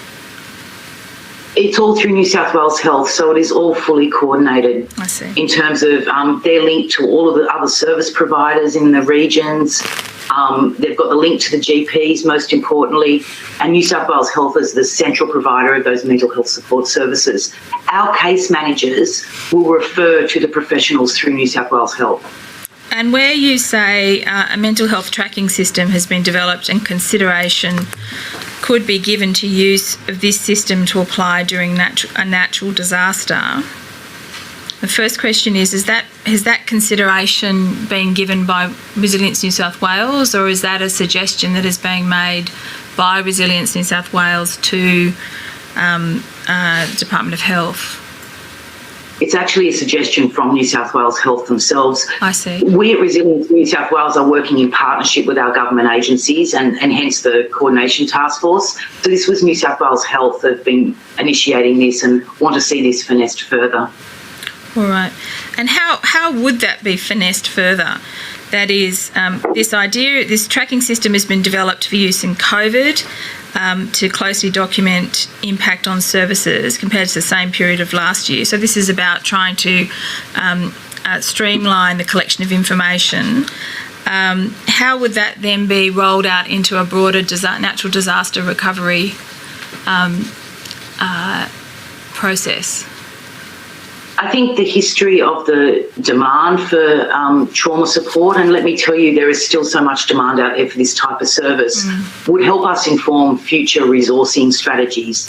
Because once it happened over the Christmas New Year period, and the devastation was so extreme, that is when we started mobilising serious resources such as the bushfire clinicians. We sent people straight out into the field, straight up. It's about looking forward, about resourcing levels to really provide the trauma support that's required. And we work really closely with the Commonwealth in this space. There's also obviously a number of charities that assist in supporting the community, including in relation to mental health supports.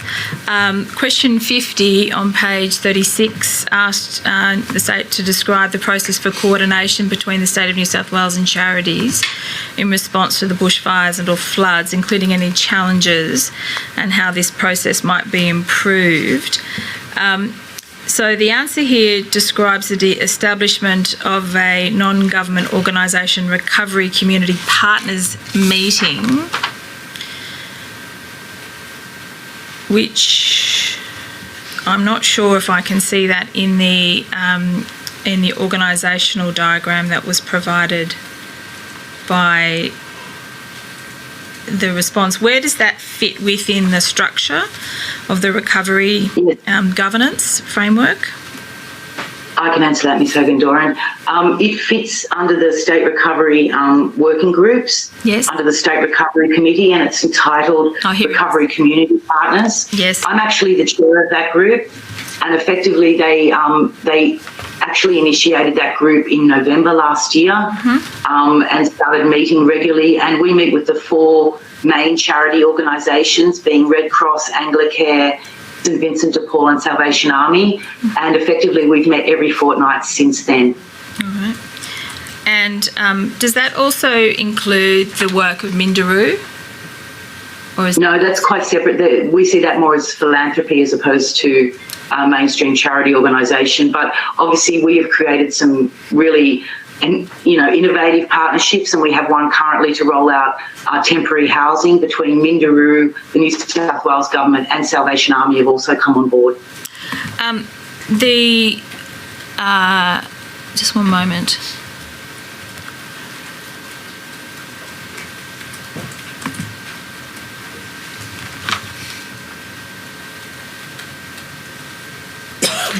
In answer to the next question, what is suggested is the establishment of a body such as a National Charities Forum to promote information sharing and coordination between charities and government. Is that a forum that would be modelled on the Recovery Community Partners working group? Is that what Absolutely. that it? Yes. We just see the benefit of that occurring nationally, even though we've got these really strong working relationships, because it's really important to know that Resilience New South Wales actually employs charities as service providers during these events, so at evacuation centres. For example, we've engaged Red Cross currently to provide psychological first aid through COVID, but they're also important charity partners, and so we work with them to share our information and also to highlight gaps where we think that they could actually assist. In the paragraph above, you talk about the issues of privacy regulations and streamlining privacy regulations. Would there be and there's also a proposal or the development of a platform, it seems, of sharing Service New South Wales data sets of contact details of fire-affected people. One of the things that we have heard on a number of occasions in the course of the Royal Commission is the desirability of individuals affected by disaster in the community to have one source or one stop shops where they can come and not have to keep repeating their information to different people. To what extent is that an issue that has been considered by Resilience New South Wales, and what steps have been taken to try to streamline those problems? I totally ratify that need. On the 7th of January, so a day into the job, we met with Service New South Wales and we made the call for the first time in a disaster that the new Service New South Wales, who have been absolutely amazing, I must say, would be the one-stop shop or the single point of contact. So effectively, they would triage to all of the other phone numbers rather than a person being bombarded with 20 phone numbers of different services. Service New South Wales would provide that. They went one more step and they actually created what we call the Bushfire Customer Care program, and they had 75 dedicated staff who have actually got about 10,000 people who they actually help through all of the journey. Effectively, they touch base with them when a new assistant measure comes on. They become the central point of contact. What that's also enabled us to do in New South Wales is actually create a central database of what individuals have needed, not only to inform future assistance packages. We also, in January, went to the Privacy Commissioner here in New South Wales and asked if it was okay, if people consented, could we pass their details from Service New South Wales to charities? We got that consent. And so from about the third week of January, anyone who was calling into Service New South Wales was asked, do you consent to share your information? So we actually started sharing that information with charities so that they could follow up. I think so we have got a single point of contact in terms of New South Wales, and they have to have a really clear understanding of all the offerings across Commonwealth and state. And of course, we actually deliver the Commonwealth measures. They have a local understanding and local staff who can be engaged. They're obviously out in our recovery centres and our mobile recovery centres. Our recovery centres themselves were a one-stop shop. The one bit of improvement going forward that we believe is some sort of common data platform where a person's details can be shared with agencies. And this is just to prevent the person having to tell their story over and over again. So Service New South Wales is really keen to work with Services Australia and other interstate agencies to look at, is there some sort of data platform where we could actually share these details with consent of privacy so that people aren't having to repeat the story, so that you're going to talk to Red Cross and they can call up your details, know that you have been impacted, know that you meet certain things or whatever, but it will just make it easier for people. So we really promote and want to see going forward some sort of common platform that we can share amongst not only government agencies but with the charities as well. So just two questions. The charities with whom you shared the information pursuant to that process of obtaining consent, were they just the charity partners that are participating in the Recovery Community Partners working group, or was that all charities? No, it was just the four, and that's why if we could develop a common system, we could share it more broadly to more local community organisations and groups. All right, and albeit privacy protected. And how did the State of New South Wales choose the charity partners that are members of the Recovery Community Partners working group?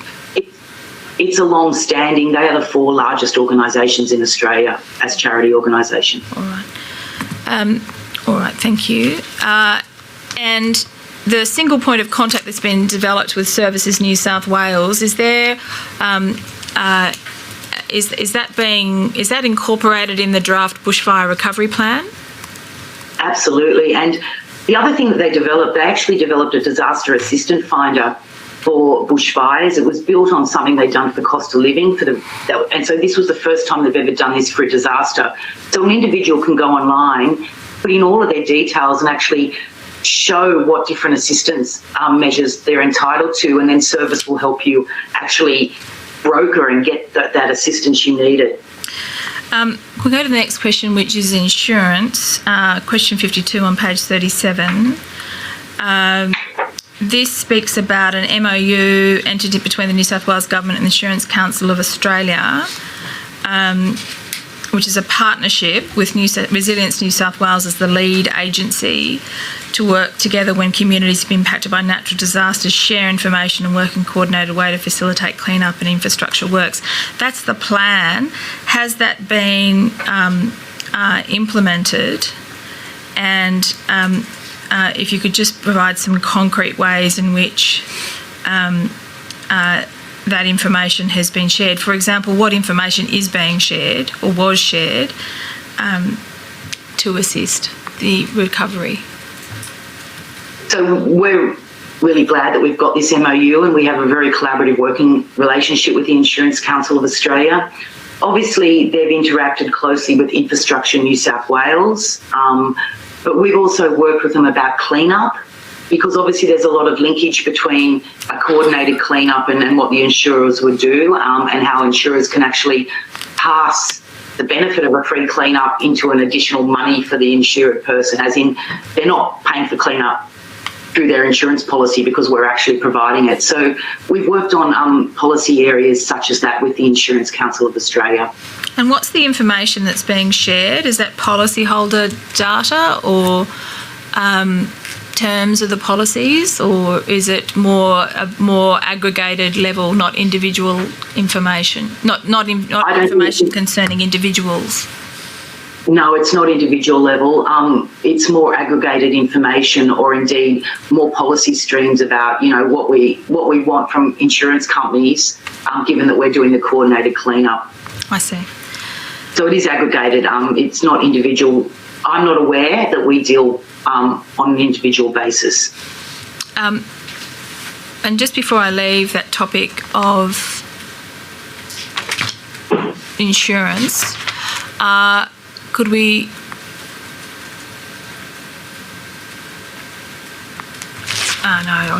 before I leave the topic of charities, I'm sorry. When I was asking you some questions before about coordination at the national level between charities and government, and you were suggesting a national charities forum could be established, is it anticipated, based on the experience of New South Wales, that forum would include the coordination of volunteers? Volunteering is slightly different. Within our New South Wales recovery plan, we obviously have produced a community recovery toolkit that's promulgated and distributed and walked through all councils. It has a little, our community recovery toolkit has a little sub-plan for spontaneous volunteers. We do a number of things, and that actually gives guidelines. We recommend that volunteers go to the established agencies, the Blaze Aids and the Rubicons. We use New South Wales volunteers to assist us. But most importantly, we even do things like we actually fund council directly for the establishment of Blaze Aid camps. Is Volunteering New South Wales or Blaze Aid or those other charities that you mentioned included in any of the state disaster plans or frameworks? Are they acknowledged as being active participants in the recovery or response framework? Well, as I noted, we have a whole subsection on donated goods under the Community Recovery Toolkit, which sits under our New South Wales Recovery Plan. We have an entire guidelines section on spontaneous volunteers, and we actually meet with the volunteers. So akin to having the meeting that we talked about with the charities, we also have a subgroup under the State Recovery Committee where we get together, particularly in those early days after a disaster, with the main volunteer groups, Rubicon, Blaze Aid. And we try to facilitate it and help them bring into action because they're so amazing. Are those volunteer organisations such as Volunteering New South Wales or Blaze Aid included in the draft state bushfire recovery plan? I can't say if they're particularly called out. Right. Noting that the initial Blaze Aid effort is in that early relief phase and doing some of that very early fencing support to contain stock. Ms. Prendergast, I just want to be clear on this. So your answer referred to the toolkit and to the guidelines and to the subgroups. My initial question was about understanding to what extent volunteering organisations were explicitly recognised in any of the state disaster plans or frameworks, and now I've asked you in relation to the draft bushfire recovery plan. So I think from your answers, I take it that they're not acknowledged as an actor in those plans or those frameworks, but they are within the sort of activities or the implementations of those plans. That's correct. We call out the activity of spontaneous volunteering. We call out charities, but we don't get into that sub-detail of who the different organisations are, because obviously there's a myriad of them. But we always get the main ones around the table. And council also help us hook up with others who may come into town that we aren't aware of. And that's where Volunteers New South Wales, we would actually, tell new groups, go back, get guidance from Volunteers New South Wales. And perhaps I'll ask it in a different way. What I'm trying to get a sense of is the volunteers, be that they be self-initiated and on their own or in groups and organised through organisations such as Volunteering New South Wales, play quite a significant role in recovery processes. Do you agree with that? I do agree. And what I'm trying to get a sense of is just in the similar way that local governments play a significant role in the recovery process, I'm trying to get a sense of to the extent that the role of volunteers and their organisations are acknowledged, their significance is acknowledged in the formal governance processes and forward planning for disaster recovery and relief. Well, they are acknowledged. They are one of the 5 subgroups we form under the State Recovery Committee, is what we call volunteer groups, multi-jurisdictional. All right, thank you. And we had meetings with them, so especially in those early days, it's so important for us to make it easier for them, to facilitate for them, and hence that's why we fund a council to actually establish their camps, because they are a crucial player. All right.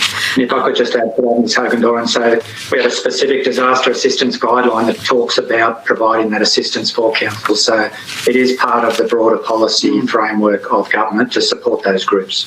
There's specific assistance provided to local councils to host those camps.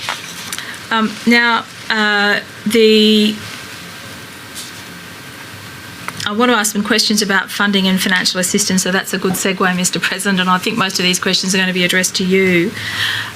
If we could go to page 30 and question 39. You were asked to describe how the State of New South Wales considers that policy and funding decisions can be best managed to maximise their effectiveness to facilitate appropriate and effective response and recovery. And the response, or the answer given, is that response and recovery policy and funding decisions are best managed within agreed and established frameworks. Arrangements need to provide an appropriate level of flexibility to activate measures that address the impacts of the disaster on the community. So that's the position. Then it goes on to deal with the recent bushfires. So during the current bushfire recovery effort, states, territories and the Commonwealth worked cooperatively to agree on new measures to support fire-affected communities, including the $10,000 small business grants targeting indirectly affected small businesses. Now, it goes on to say New South Wales is currently working with the Commonwealth to streamline DRFA processes to ensure timely and appropriate approval of specific and agreed measures, including preparation of a suite of measures that can be activated for future events. I want to ask that in two parts, to the extent that you're able to answer them. The first is what is meant by streamline, and the second is what are the suite of measures? I think in terms of flexibility and the current arrangements, I think the current season has demonstrated that there is a fair amount of flexibility in the current disaster recovery funding arrangements. And I think it's been the collaboration across states and with both National Bushfire Recovery Agency and Emergency Management Australia who play a key role in the funding arrangements that work together to maximise that flexibility. In terms of streamlining of processes, what we've seen through this event is under normal DRFA processes under Category C, significant business cases would need to be prepared that demonstrate at a very microeconomy level and a primary production industry level the actual impact on those economies and before Category C measures can be activated. What we've seen through this process and was in the lead up to Christmas is that the Commonwealth Government agreed that states would not need to build that business case to actually activate those supports. So that's part of streamlining the activation of those assistance measures that historically have taken a lot of time to actually be negotiated and put on the ground.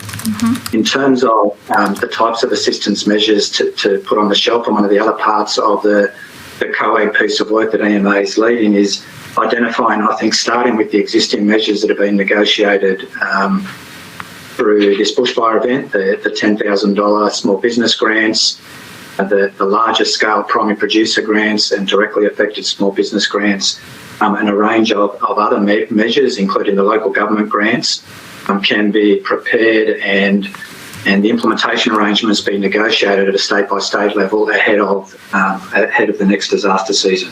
So I think there are a range of off-the-shelf products that would be useful for us to, I guess, design, understand the criteria for who can and can't access them, have the conversations around any unintended consequences, and importantly do that piece of work co-designed outside of a crisis event We've certainly seen decisions made quite quickly during this crisis event in terms of developing new products, although at the time it might have been quite tedious and seemed time consuming, but certainly governments have worked to provide a range of additional measures. In terms of also streamlining, we're working with Emergency Management Australia around streamlining the audit and assurance arrangements for the disaster recovery funding arrangements. Currently, there are 3 audit processes that states go through, including 2 independent audits, one engaged by the state and one engaged by the Commonwealth. We think there's room to streamline those audit and assurance measures without taking away the accountability and the rigour that sits behind the need for those measures. I think lastly, in terms of opportunities, or it's probably 2 other areas for opportunities, one is around betterment. Also part of the COAG initiated lines of inquiry that we're working with EMA on is how we can have better processes for streamlining access to betterment funding. At the moment, Category B enables a small amount of resilience building through current building engineering standards being applied, and I used that example previously around timber bridges being replaced with steel and concrete. There are examples where we are talking to councils about raising the height of some of those bridges so they are more flood resilient.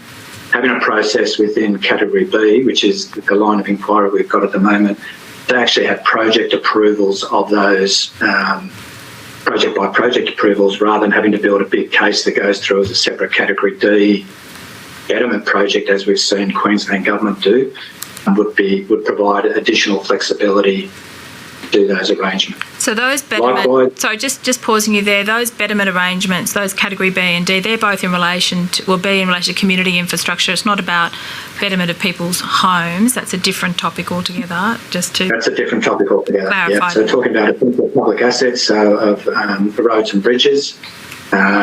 Also looking at because at the moment the definition of essential public assets is very focused on primarily roads and bridges and associated infrastructure.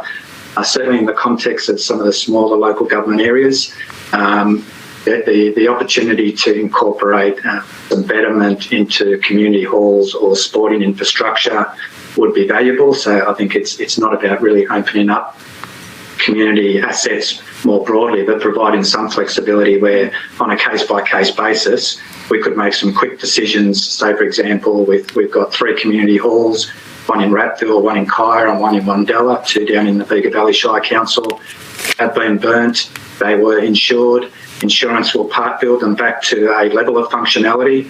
Those councils, in support of their communities, want to build back better with additional functionality that could include safe locations in terms of future events. If we had a streamlined Category B betterment process and a flexibility in Category B to broaden the definition of essential public assets, we'd be able to make some quick decisions and provide early indication of funding for those councils, and who can then work with their communities to actually design what they want those community halls to look like in terms of their functionality. So where you mentioned broadening of the definition of essential public assets, and this is at page 32 of the response, that's to include community, sporting, recreational and cultural assets, is the New South Wales proposal? Yeah, so we'd like to see those looked at in terms of how we can bring them to that Category B component. The other element, not related to betterment, in terms of clean-up after storm and flooding events. Just before you go to that, if you don't mind, I just want to finish this question on betterment first. If those category or the definition of essential public assets was broadened to include assets not hitherto not considered essential public assets, such as community, sporting, recreational, cultural assets, would the thresholds for accessing the DRFA need to be changed to account for the expansion of that definition? Look, I think that wouldn't need to be part of the conversation. Yeah, that would need to be part of the conversation, because at the moment the $240,000 threshold relates to those essential public assets. So if we broaden their scope, it should be part of that conversation. That's a different one. Sorry, you were about to go from betterment to... Sorry, I'm just trying to see the transcript. So I was going to talk in relation to clean-up of storm damage and debris. And so councils are at the forefront of organising clean-up of debris, and particularly in urban areas where you've got public roads, essential public assets, adjoining boarding fields or small recreation areas. In terms of council having to account for what's an eligible and ineligible expense, that can often be a point of angst and inefficiency in terms of being able to separate what was the actual cost of doing that clean-up on the essential public asset lands and other public lands that councils manage. So I think not having the definitive answer, but there's certainly a case to have a look at how that can be streamlined, and if it's not broadened, maybe the audit and assurance arrangements be broadened to incorporate some of those costs of council. So we had... The last example in relation to Category B, and many of our council areas talk about water and sewage assets not being included as an essential public asset, and they're not included on the basis of being a cost recovered, on the basis of cost recovery. There are examples where, and certainly during the last 18 months, where the State of New South Wales has funded just some emergency sediment control works to protect the town water supplies, particularly of two council areas where suffering from drought. Pennyfield was one example where significant impact in their town water supply catchment, very low water supplies in the catchment, upcoming storm. The DRFA didn't enable a quick decision to actually put in place sediment control works. Council was unable to fund those works. The state did provide funding and implemented those works ahead of the storm event. There's an opportunity to build flexibility so we can deal with some of those case-by-case examples, particularly in some of those council areas that have a lower ability to deal with those issues straight up. We heard some evidence last week from QRA, the Queensland Reconstruction Authority, in relation to the power under its legislative scheme to relocate communities who, because of exposure to increased natural disaster risk, needed to be rehomed or repositioned, relocated in order to mitigate that exposure. To what extent has that been considered as something to be incorporated in the New South Wales recovery and reconstruction efforts going forward? That's something which we need to take some advice on. All right. You're not aware of that having been considered in the drafting, for example, of the New South Wales State draft bushfire recovery plan? The detail I think you're alluding to is when there's been a reclassification of the flame zone, and that would obviously impact development approvals for people or approvals, be it public or private infrastructure. I think the example from last week was Grantham with a whole-scale relocation of the town. We haven't encountered that yet. It's been more on a micro basis here. But I understand the principle totally. Right. Just so I have a clearer idea of what is captured by the draft bushfire recovery plan, is it dealing with issues, is it more about delivery of services and coordination of services and resources, or is it also directed to things such as more issues in resilience and community infrastructure resilience and in long-term community resilience, including its location adjacent to bushfire-prone areas and other natural disaster risks? Yeah, so the plan is moving towards not only dealing with the long-term recovery of communities, but dealing with bushfire resilience, and I guess identifying priorities where some of the funding that's coming from the Australian government, the $458 million in local economic recovery program money, can be spent. So that would include looking at building, I guess, the economic resilience of those communities, investing in betterment and strengthening the resilience of some communities, and looking to, I guess, a range of initiatives that can be fed up from the local government area, look at local projects, regional projects, and just the plan is really about enabling those projects. And does it also expand, is the scope also include things such as dealing with communities that are at risk because of one road in, one road out, potential isolation from bushfire activity? Yeah, that's certainly an area we've looked at in terms of investing in infrastructure, in terms of access in and out of some of those remote communities, and we know certain communities have raised those issues and are looking for program funding to invest in those types of activities. I think in terms of the resilience funding piece, there's a range of resilience programs that we're currently rolling out or will be rolling out. I referred to the local economic recovery funding for the bushfire affected communities. We've also just signed a national partnership agreement of national disaster risk reduction, where the Commonwealth invests $26.1 million per year. We're about to look at how that program rolls out and invested both in New South Wales and with other states. And we also know that the Australian government established the Emergency Response Fund, which allocates each year $150 million for response initiatives and also allocates $50 million each year for resilience building initiatives. And we're looking forward to working with the Commonwealth about how that $50 million is to be allocated to resilience projects each year. So at a state level, we're looking at all those funding streams, as well as other funding streams that aren't necessarily bushfire related. For example, in New South Wales, we have a Replacing Timber Bridges program. So we're looking at all those other infrastructure and regional economic development programs to see how collectively they can best be targeted to build the long-term resilience of community. We had some evidence, it may have been last week, but I've lost track, it was the week before, from the electricity industry, the poles and wires, so it was the distribution and transmission networks. To what extent is responsibility for resilience in critical infrastructure fall within Resilience New South Wales, or does it fall within Infrastructure New South Wales? Yeah, it falls within Infrastructure New South Wales, and they're doing some incredible work in this space. So they are looking at betterment, building back better. They're looking across the public assets. They're even looking to bring forward our state infrastructure strategy to pick up some of the lessons from this season. I understand some of those examples with limited road access in and out. That must be considered in future in those locations. Chris has got a little bit to add too. Yeah. Just before you do that, Mr. President, Ms. Prendergast, I'm going to ask you some questions about the answer you just gave me.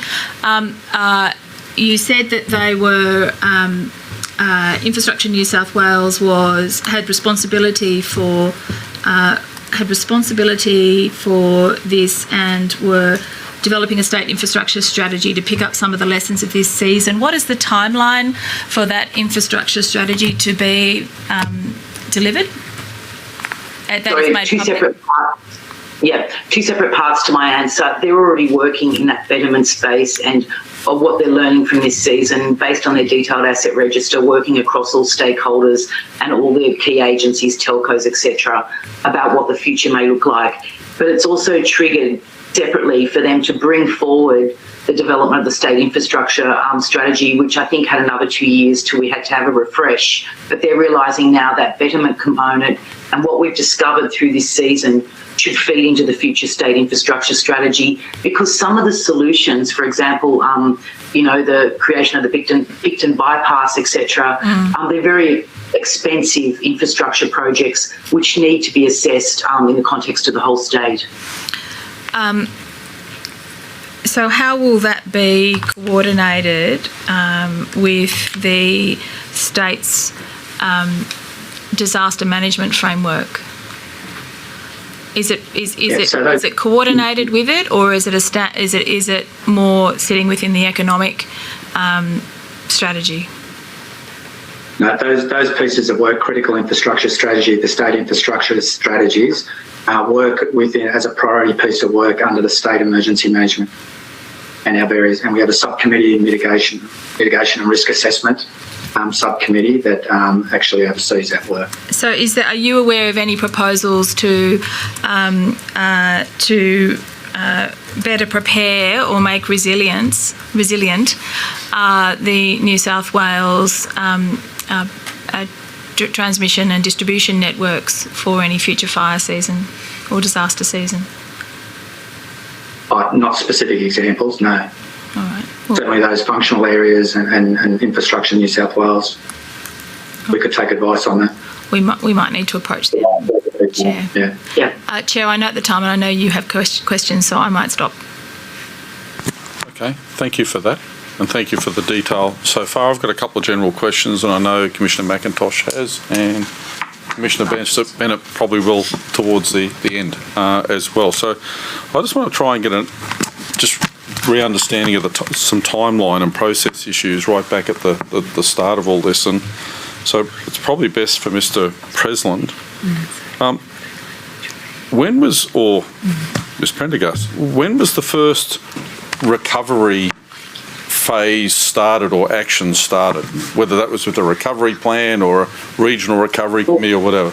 So when was it first started in the 2019-2020 season?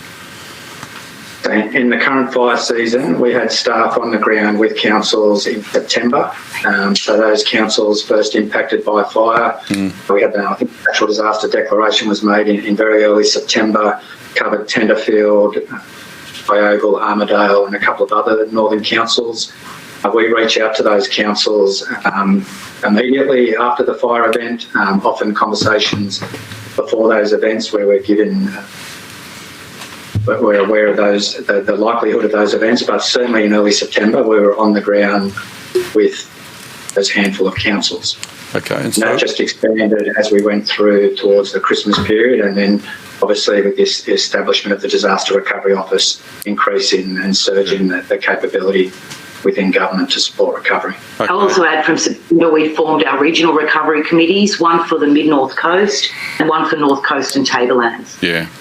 Okay, and we watched the significance of the fire scar as we had a look at that map 4 and the effect. And I think you summarised it, Ms. Prendergast, 50 LGAs affected. Mr. President, in September, rolled into October, rolled into November, rolled into December and ultimately rolled into January. When was it assessed that this was far bigger than New South Wales had and the word unprecedented has been used a few times. It's now no longer unprecedented, so we now put that away. But when were you aware of the significance and then started to take the action to stand up from a New South Wales state perspective, which I think happened when I think you said you reorganised in the first week of January. But when was the realisation that this was going to be bigger than ever seen before? So if we go back to up north, Public Works had actually been initiated to commence a coordinated clean-up of up north. So this is an example of scale. Yep. So they'd actually started and actually commenced the inspections and trying to actually get out and start scoping to clean up north. And then really the two trigger dates for us, there was the 19th of December was obviously a very bad day, but the 31st of December and the 4th of January were the 2 days when the destruction was just phenomenal and the activity and what it did to our communities. And it really was from that Saturday. And Saturday was the day that the ADF were announced. That Saturday was a day that was just catastrophic for New South Wales. And it was that day that the calls started being made. On that day, Mick Willing was appointed State Recovery Coordinator. We also called in Dick Adams, a retired Assistant Commissioner from Police, to be our Southern Coordinator. It was that day that we had to really totally reinvent how we were going to do this recovery. Hence, we formed the Joint Task Force with the ADF, co-located, simplified how we call them up, built it through the local emergency structures. And from then, once the impact assessments were really underway and we saw the scale, noting that we were still in response phase, that was when we realised we needed enhancement, something bigger. And literally, it all started being scoped. Once Assistant Commissioner Mick Willing came along, we all sat down. We started liaising with the government agencies. We were working within the State Emergency Operations Centre, very live with RFS and police. And it was that first week of January that we realised this was much bigger than any of us had ever forecast. Okay, so I'll go back then to the September rolled into October, rolled into November, rolled into December, and then that event occurred from 19 December onwards. All the briefings that we have had that are the same briefings that were provided to all the states and the various committees and the like were this season was going to be unprecedented.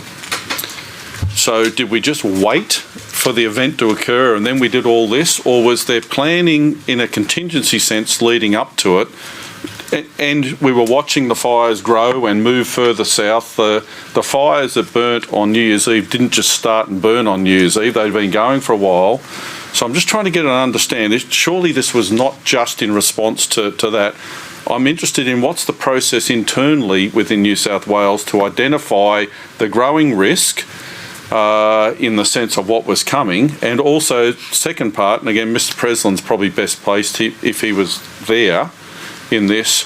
What's the process then within the state to look at the LGAs and go, they are going to be overwhelmed? I acknowledge that recovery is locally led, but if the LGA itself is overwhelmed, there must be a process, I'm assuming, in place within the New South Wales system to identify that's going to occur and start to help them with resources.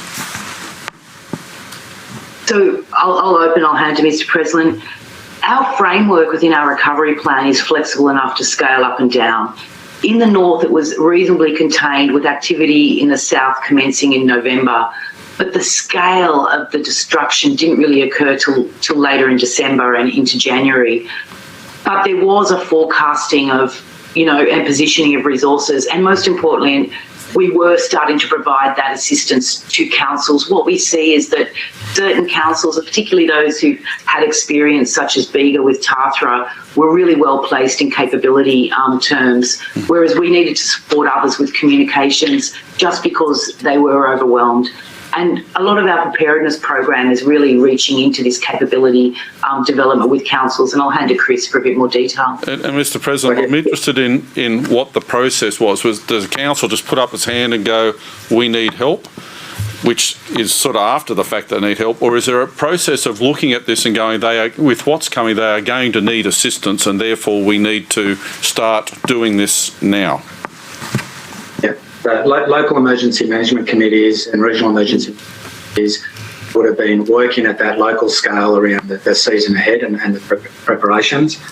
Within the then Office of Emergency Management, we were certainly aware of the fire season in northern New South Wales in early 2019, going late, affecting the communities around Tenterfield particularly, and Armidale Regional Council and down at Tinga.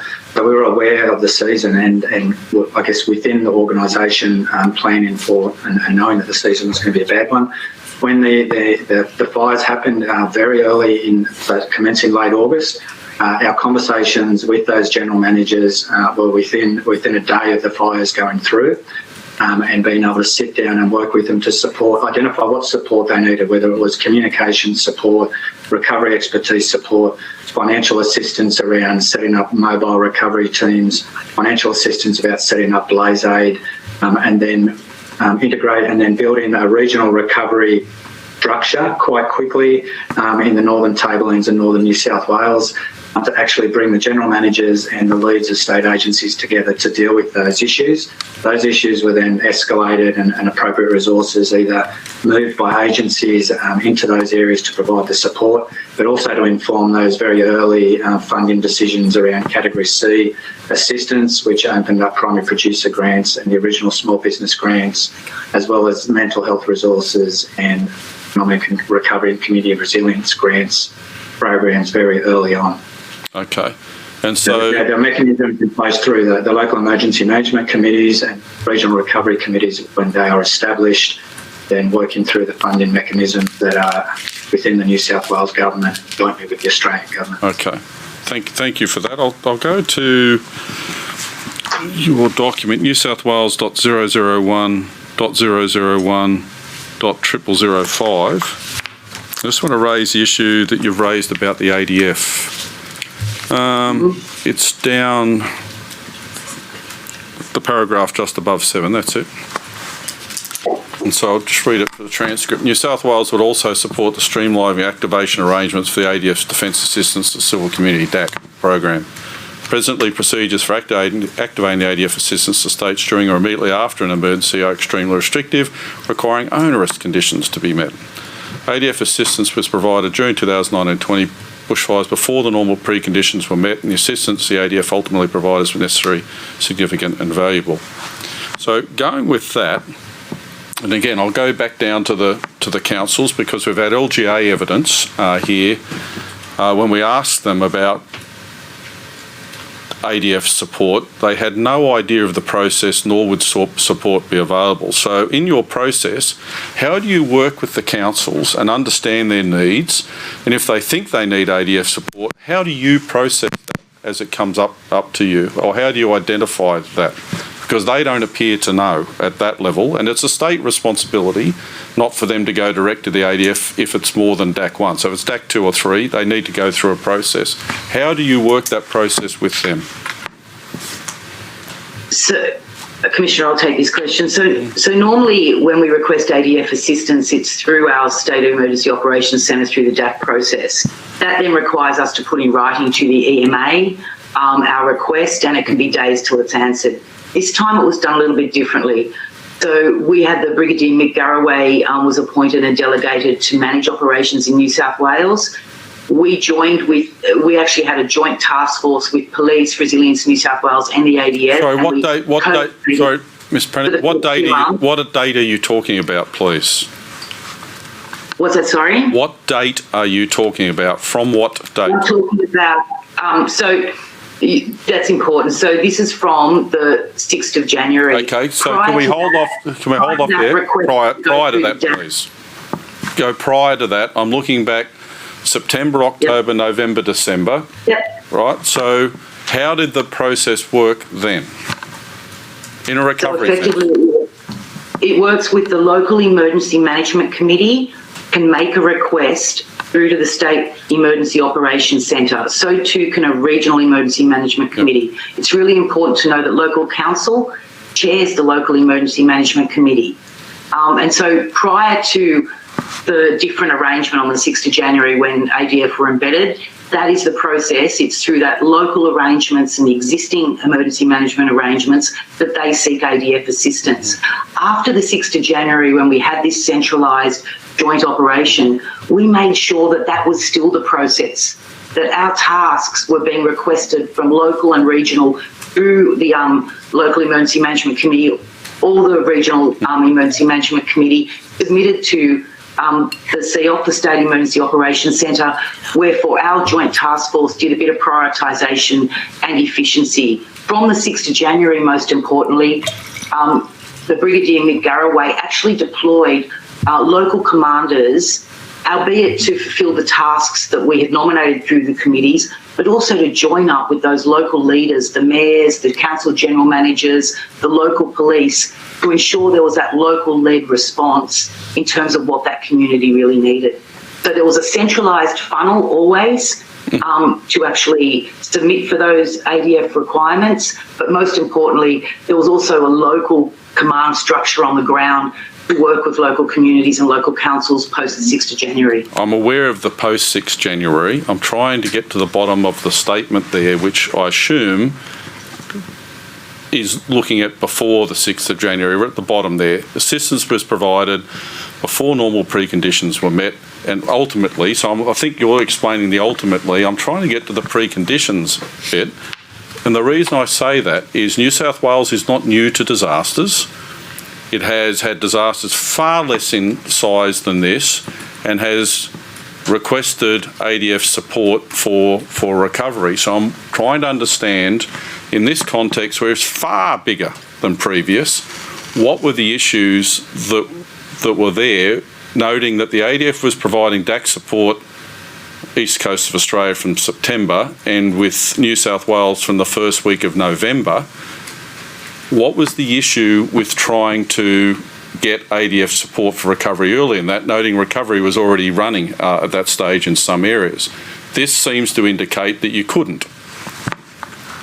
No, sorry, that's maybe it's just a wording thing. That's our mistake. Might be. We could get ADF assistance prior to the 6th of January when they embedded with us. That was through the normal emergency management arrangements, where a local emergency management committee, that local command group or a regional group, could actually go through the process through the State Emergency Operations Centre, through the DAC process, and receive that assistance, albeit there was often a couple of days delay. Whereas once they embedded with us from the 6th of January, we saw the power of us being partners and working together at every level, from state, regional and local, with ADF. And the call-up and the prioritisation was so much easier and more efficient. Now, I understand that. Can I go back again to that in the process? What process do you have in your recovery resilience area to know what ADF assets have been made available in that particular disaster? Is there a New South Wales process for that?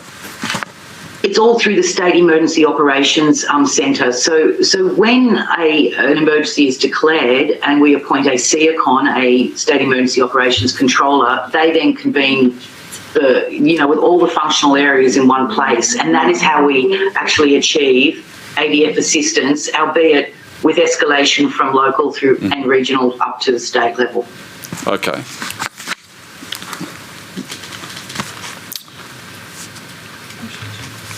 Chair, you had a question. You had a question about how do the local councils know what to ask for? Or no, there was more the process. And so I'm assuming one of the lessons here is to be able to provide information back down to the councils on how they can request support. But I would thought at your level you would have worked with them if they needed help to be able to draw that out and be able to put that forward. I'm not sure that process was in place before the 6th or 7th of January. So it was in place by the local emergency management committees, but I do take the point, and we will actually stop and ensure that we educate more about what's available. Obviously, the different ADF capabilities, it took a little while to work out exactly what they can and can't do, because there's also the other element of not wanting to take away from local business and local contractors who can also do the work. So that's where the local balancing comes into play. But we would definitely take on board to communicate with councils, just reinforce the process, which is through our existing emergency arrangements. Yeah, and the ADF evidence went down a similar path, by the way, about better knowledge of what the capabilities were that were available. Okay, thank you for that. I'm glad we got to clarify that statement in there. Commissioner McIntosh. Thanks, Chair. Thanks both for your evidence. Can I pull up 37, please? Page 37. First three paras underneath 53. Insurance. Yeah, it's about insurance. In this part of the submission, it details the self-insurance arrangements for New South Wales and the private insurance arrangements of certain assets. And the take-out message I got out of all of that was most public assets are insured in New South Wales either through the self-insurance scheme or through private insurance. Mostly it appears through self-insurance. That's correct, isn't it? With the exception of roads and I suppose plantations is the major exceptions you've given us. That's our understanding, yes. Yeah, great. I'm trying now to understand the interaction between self-insurance schemes and the DRFA. Does New South Wales claim DRFA assistance for self-insured assets? In putting our claim together each year, there's a range of essential assets deemed essential public assets. In terms of specific insurable assets where we can come forward with claim, I'd need to provide some further advice on. But as a sort of a general statement of policy, given that you've said that most assets are covered by self-insurance or private insurance, as a general statement of principle, that should mean that everything with the exception of roads and plantations, it's either in or out. As a statement of policy, do you generally claim DRFA for stuff that is self-insured? It's my understanding. It's about how the various thresholds under Category B are determined, which then determines the final payment back to New South Wales. Yeah, we're going to go round and round on this. I'll leave that then. I'll leave it alone. I'm done. Okay. Appreciate that. Thank you. Commissioner Bennett. Yes, I must say thank you very much for all of the information you've given, and a lot of the more detailed questions that I had from arising from the notice have actually been dealt with through the questioning of Ms Hogan-Doran, and you've answered them. But I've still got one. I'd like to take advantage of the fact that you're here with the expertise and the experience that you've got and ask you this question. We asked you, there was questions raised about the role for the Commonwealth in the recovery process. Now, you've talked a lot and very helpfully about your intersection with some of the suggestions you've had about the DRFA, and I think Mr. President in particular said you're working with the NBRA in a number of different areas. You've certainly raised the possibility of a role for the Commonwealth in integrating, if I can call it that, the charities, perhaps nationwide, and their impact and their role in the recovery process. And you've referred, the other question I had, of course, was you referred to the question of the one-stop shop for data, which I think is, we've all heard about the difficulties people have about having to tell their stories. I was very happy to hear that you've dealt with the privacy issue. But in that regard, but you see, one of the things that I'm interested in knowing is, apart from just handing over more and more money, which of course is what everyone would say would be a wonderful idea for the Commonwealth to do, and that's terrific. And I understand you've talked about the auditing processes that can be perhaps streamlined. I think it was one of the ways you dealt with it, the double auditing. But you recognised, of course, the need for accountability and transparency. But just in your professional and in your professional opinion and experience, what role do you see would be better dealt with in the Commonwealth, not only for New South Wales, but utilising, for example, your experience, the experience from QRA, consolidating that and having national, some sort of national standards or national positions that help with the pre-planning that you've also discussed in the processes. So, one of the examples, I know that I think the EMA is bringing out a thing or is now trialling something called Recovery Connect, which is a means for for people being able to access all the different recovery programs that the Commonwealth has in a one-stop portal, which would be fantastic. I don't know if you're leveraging into that with your processes in terms of modelling, information, and matters such as that. Just while I've got you both here and available, can you please give me your personal insights into better roles for the Commonwealth, not only within New South Wales, but I'm also thinking about the cross-border issues and the integration, if I can call it that, of other state insights, or your insights for the benefit of other states, if I can call it that. Thank you, Commissioner Bennett. We have actually thought about this quite a lot. Obviously, our support for a permanent NBRA is subject to the functions, but we totally see a role. It's either an enhanced EMA or it's keeping the NBRA in some form.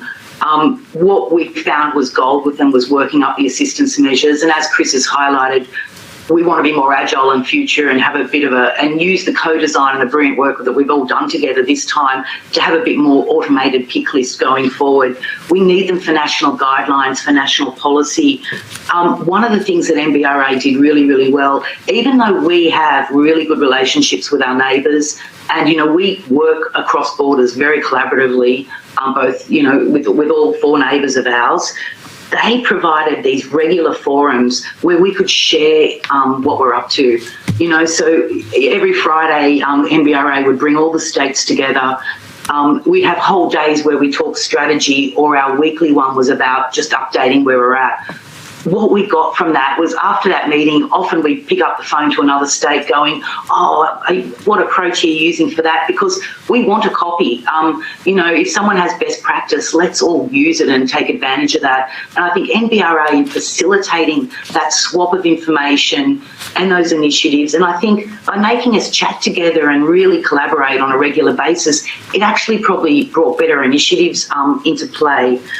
We also found that Service Australia worked really well with Service New South Wales. Some of the announcements that were made prior to us being advised caused minor issues insofar as our Service New South Wales staff were not ready to they didn't have the information to be able to give people, even though it had been announced that morning. But what we don't need is duplication of in-field resources. So, local council do the recovery. We support them with resources, but they're the leaders. And sometimes the placement of federal resources, and I'm not talking Services New South Wales, Services Australia, but other resources in field have actually caused confusion and a little bit of answer shopping out there. So their job is not in field. It is more that policy coordination, but really bringing us all together. In regard to Recovery Connect, what Recovery Connect is a website where you can go on and see all the assistance measures in an LGA. We have that automated in Services New South Wales, and we cover all of the Commonwealth measures because we deliver them, plus all of the state measures like council rate relief or stamp duty relief. That is all in our disaster assistance finder, and our Services New South Wales staff will nurse people through that. It's not the website about what assistance is available we need, it's the sharing of that information so people don't have to tell their story. It's like a data platform where an individual's record, albeit with privacy, like limits and etc., can be shared amongst different agencies so that Mr. Smith doesn't have to keep walking into different people and going, I lost my house, We heard from a lot of people. Etc. We heard from a lot of people about the mental anguish that they went through, having to tell their story, over and over again. And that was, I think, that was in New South Wales, but not only in New South Wales. No, absolutely. But Recovery Connect doesn't solve that.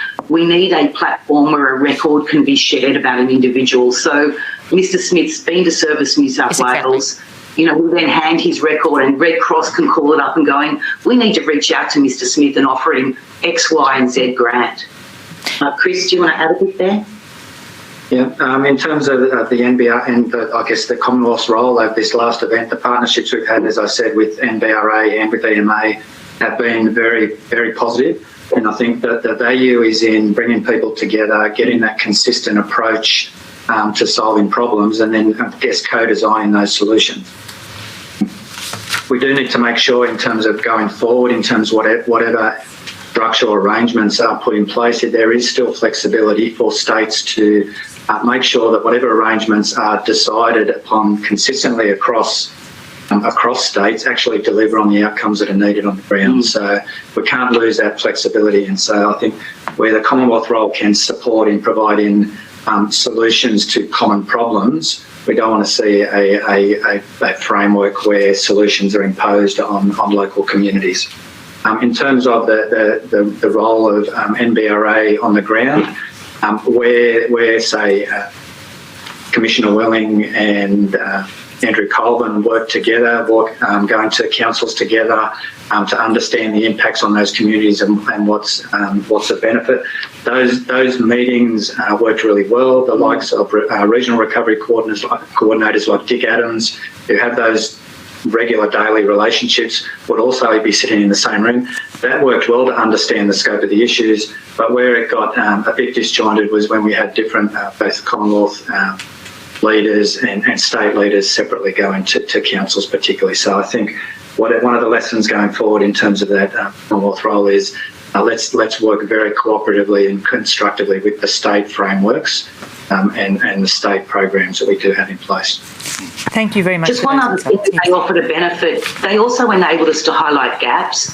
So, for example, with the indirect impacts on small business, it was because of NBRA harnessing and listening to us that actually enabled us to solve that. We also brought other gaps such as the ancillary things in a clean-up, greenways to Aboriginal communities, things that aren't in a mainstream costing. And we could actually have that dialogue with NBRA and all the states and land a position that was consistent, and that was so invaluable. Yes, I think you're highlighting the fact that consistency of approach is something that is to be is a great benefit to be had. Thank you very much for those insights. I do value them. Thank you very much. And the other thing, highlighting what it's like to try and stand up something like this in the middle of a disaster is quite difficult to do. Ms Prendergast and Mr President, the Commission is aware of the enormity of what faced New South Wales and what does face New South Wales into the future in the ongoing recovery for what happened over the 2019-2020 bushfires, floods, COVID and the like. And we appreciate you spending almost 3 hours with us this afternoon. It's been very valuable because from you we've been able to hear firsthand what the issues are and look to be able to inform the Commission's review and where we might go over the next couple of months. So thank you very much. I'll just pause and go to the back of the room. Anything from those with leave to appear? No. So Ms Hogan-Doran. No, I have 3 documents to tender, but I'll do that after these witnesses have been released. Okay. You're both released from your summons. Thank you very much, and we appreciate it once more. Thank you. Thank you for the opportunity. Chair, with your leave, I tender the organisational chart for the Department of Communities and Justice executive structure as at 1 September 2019. That now has a new XID of RCN 900 062 0001. I also tender the 2 documents from the Australia-New Zealand Emergency Management Committee Community Outcomes and Recovery Subcommittee that I referred to in the course of the examination. I should note that those documents are have not been sent through to the leave to appear space. We only they are going through redaction at the moment to remove personal identification material. The first document is HAF 0008 0001 001, which is the Australian-New Zealand Emergency Management Committee Community Outcomes and Recovery Subcommittee Recovery Planning for Catastrophic Crisis Events 12-month Project Update and Workshop Report. And the second document is HAF 0008 001 0033, which is called a picture book, Community Outcomes and Recovery Subcommittee Workshop, Recovery Planning for Catastrophic Crisis Event Workshop, 18 September and 19 September 2019. Okay, we'll take all those as marked as exhibits. Thank you. Thank you, Chair. Thank you. I think we are adjourning until 10 o'clock on Wednesday morning. Is that confirmed? That is the present intention, subject to receiving all the scenario responses from the states this afternoon by 5 p.m. They've got 50 minutes to get them in. And so with those, we look forward to reconvening at 10 o'clock on Wednesday. Thank you, Canberra Chair. time. Thank you.